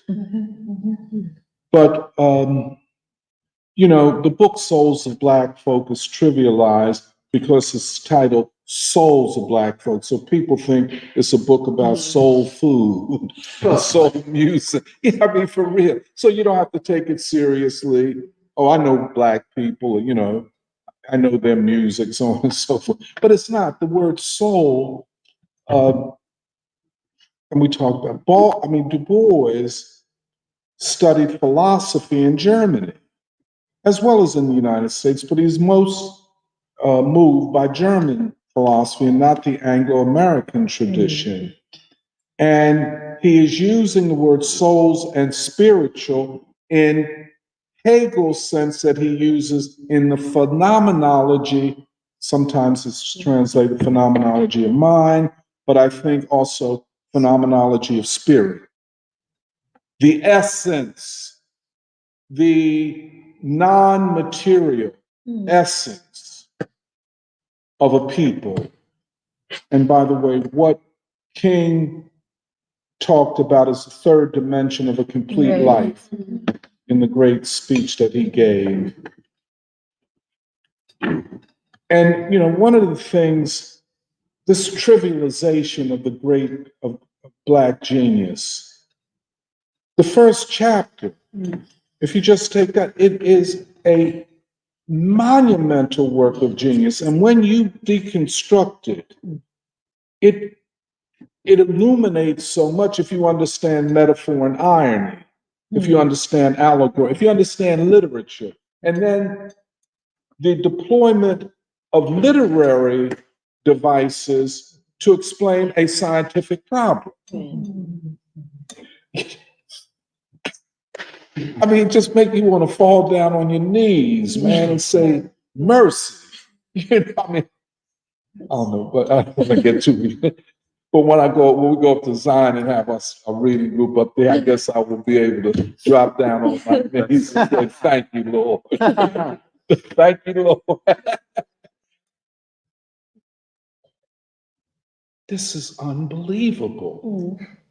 And then in the first chapter, the veil, this powerful metaphor to talk about racial separation and a group living within, as he says, within the veil. You know, to live within the veil. And by the way, he says, I write this from within the veil. And I want to tell y'all before you read the first page, I'm flesh of the flesh and blood of the blood of those within the veil, the oppressed African American proletariat. The veil, which he capitalizes when he uses it as this separation. And those within the veil can see, like Kathy said, can see outside. Those outside cannot see inside. Just like a Muslim woman who is covered. It is to make her invisible or physical features invisible to those outside. But she can see those on the other side. Which is then the question of consciousness. And I just cannot, it's just so moving what he does here. He says, the African has a double consciousness. Now, I want to separate double consciousness from double vision. And he uses both, and they're not the same. Double consciousness burdens the African American with the task for his own sake to separate what the white world says about me from what I am. And that's why the spiritual striving is so important. What am I? Am I a product of the white social system, or am I a product of my strivings? And Du Bois says it is of the striving, but the ordinary Black person who is told 1,000,000 times every day, and the Black child, that you are nothing, that you are valueless. In fact, your very presence, like take Philadelphia, the gentrification, your very presence devalues the city, devalues the country. Every Black person, especially every Black child, is told this 1,000,000 times every day. You have devalued this society. You know what I'm saying? Your color is signifying that you are not clean, that you are impure, that you are dirty. And this is no hyperbole or exaggeration. So it falls to the Black person to say what is truth and what is a lie. And that's why it is fair for every Black person to say, in an unqualified way, the white man has lied on us. You have lied about us. So much so that we begin to believe the lies. And I'm not talking about just any, it's a funny feeling that you always, you have to almost be defensive. Are what they saying the truth? Are they lying again about me? Are we incapable? This is still something, and that double consciousness. But then he says there's a double vision, double sightedness, where the African American sees more than anybody else. And this is Baldwin, sees the white man in the way the white man does not want. Not that the white man can't see himself, does not wish to see himself. And this is the moral crisis of the white world, that your white supremacist social system has imprisoned you in a lie, a delusion that you can always default to. There are all kinds of intellectual defaults. You can call it liberal philosophy. You can call it Francis Fukuyama. You can call it science if you want to, You can call it Marxism.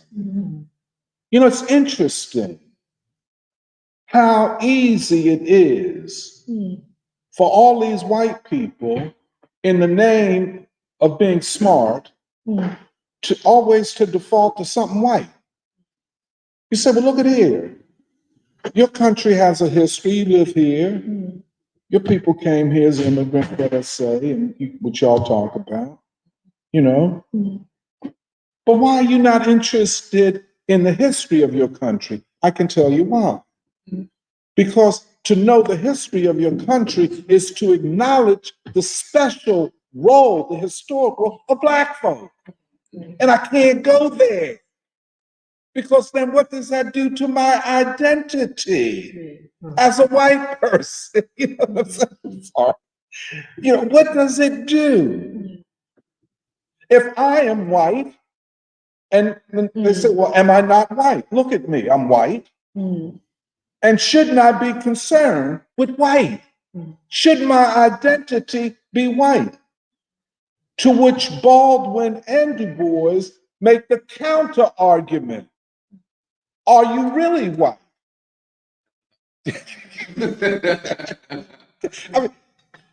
Are you really white?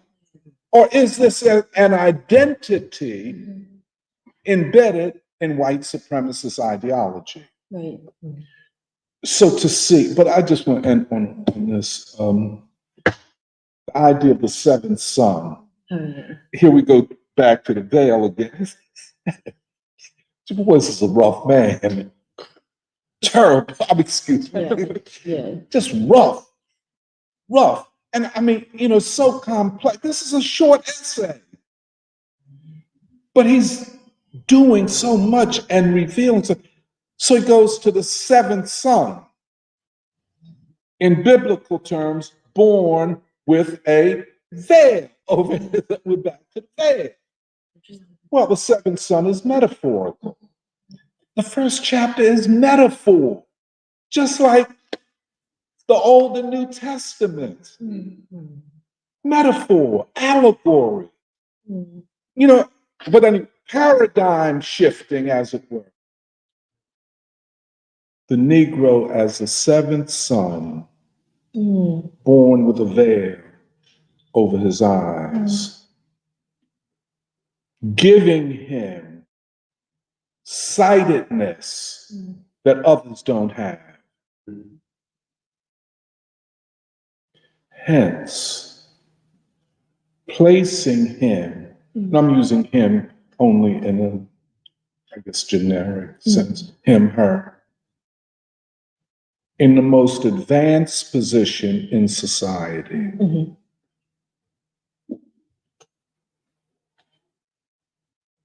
DuBois, now this is drawing on Hegel, but not in the global, you know, like Hegel has this global vision of the movement of ideas. But there are very few concrete instances of what Hegel's talking about.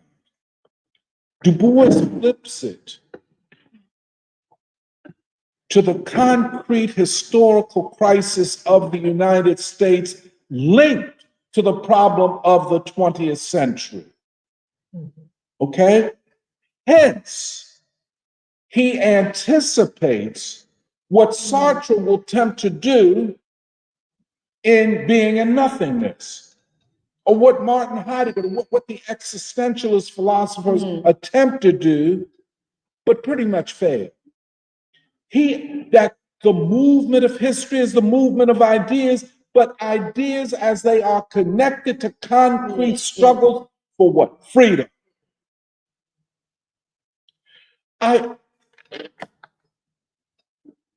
It's people don't read and they can't read certain things.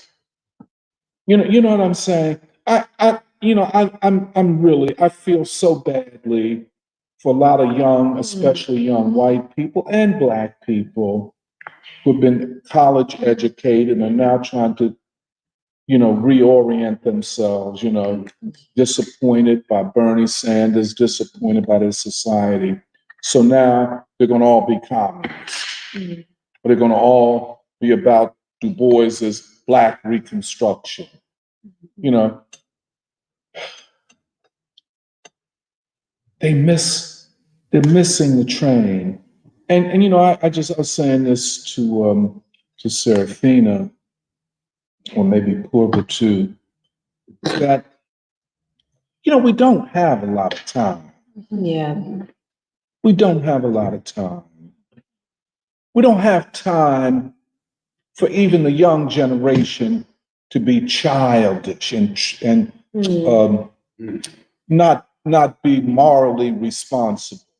And they're not right now. I'm telling what I see on Facebook and on social, they're not. And stop being children, stop being punks. Grow up. If you're going to assume the stage of history, do it like it's supposed to be done. You understand? And not as some chump. And that's what they are. They ain't got no heart. Now, who wins the ideological struggle wins the future. And you ain't waging the ideological struggle by reading Miles' 4 essays on philosophy. I mean, they're beautiful, they're hip. It's not so as a Black folks. No. It's not so. You know what I'm saying? You're not going to do some performative reading of Black Reconstruction and don't understand souls of Black folk and how that is embedded in Black Reconstruction, especially when he talks about the general strike and the dictatorship of the Black proletariat. he is already assuming a double vision. Or when he talks about the slaves were everything African. You know, you read that first chapter, it's like the blues. It's so groovy. Gets into, I'm gonna shut up. The first chapter, the Black Book, that's when he sets the groove that he's gonna work out. And you feel that groove. And second paragraph, the slaves were everything African. Now first of all, that's a new concept. Everything, what do you mean everything African? To the Afrocentrists, since we got to go back to Africa, DuBois say everything African out the door. You understand? But shaped by a struggle that could not occur in Africa. Right. Yes. It had to take place here. But so I just, this shit is so deep. And I think we're going to do of the faith of the fathers, which is really the study of the social foundation of the social system in the family system, the marital system, and the religious systems. No.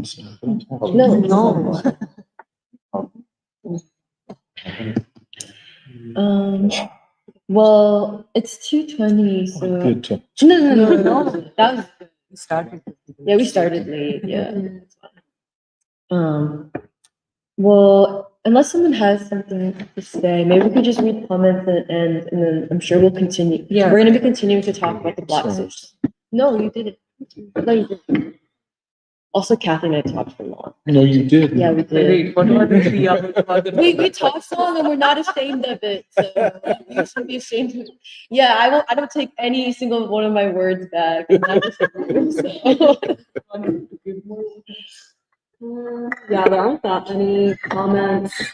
Bumble 7 just had an addendum on AI. The big problem is that AI doesn't reason, it makes mathematical predictions. And then they have a joke, it's so dark in the Apple store because they don't have windows. And then they don't have windows. NVR said there's a real danger though for Black folk to get swept up into the ambitions of empire. I'm not sure what that's in reference to. But then they say 52. And then they say, okay, Doc, yes, it's very easy to see this dynamic, I think, of whiteness for Israelis. And then Jess said, Doc would be surprised how well underclass parents fit with imperialism. I don't know. Underclass? Like, is it like Roman culture or is it like Underclass. Underclass I men? think, I think that it's the sort of framework that it was talked about at one point, talking about urban poverty, but basically to not talk about Black poverty. Okay. Well, that was a great preschool. We should talk about Nobel Prizes more. I like our conversations on science. But okay, I'll see you guys next week. And thanks to all of our commenters. We appreciate all yous.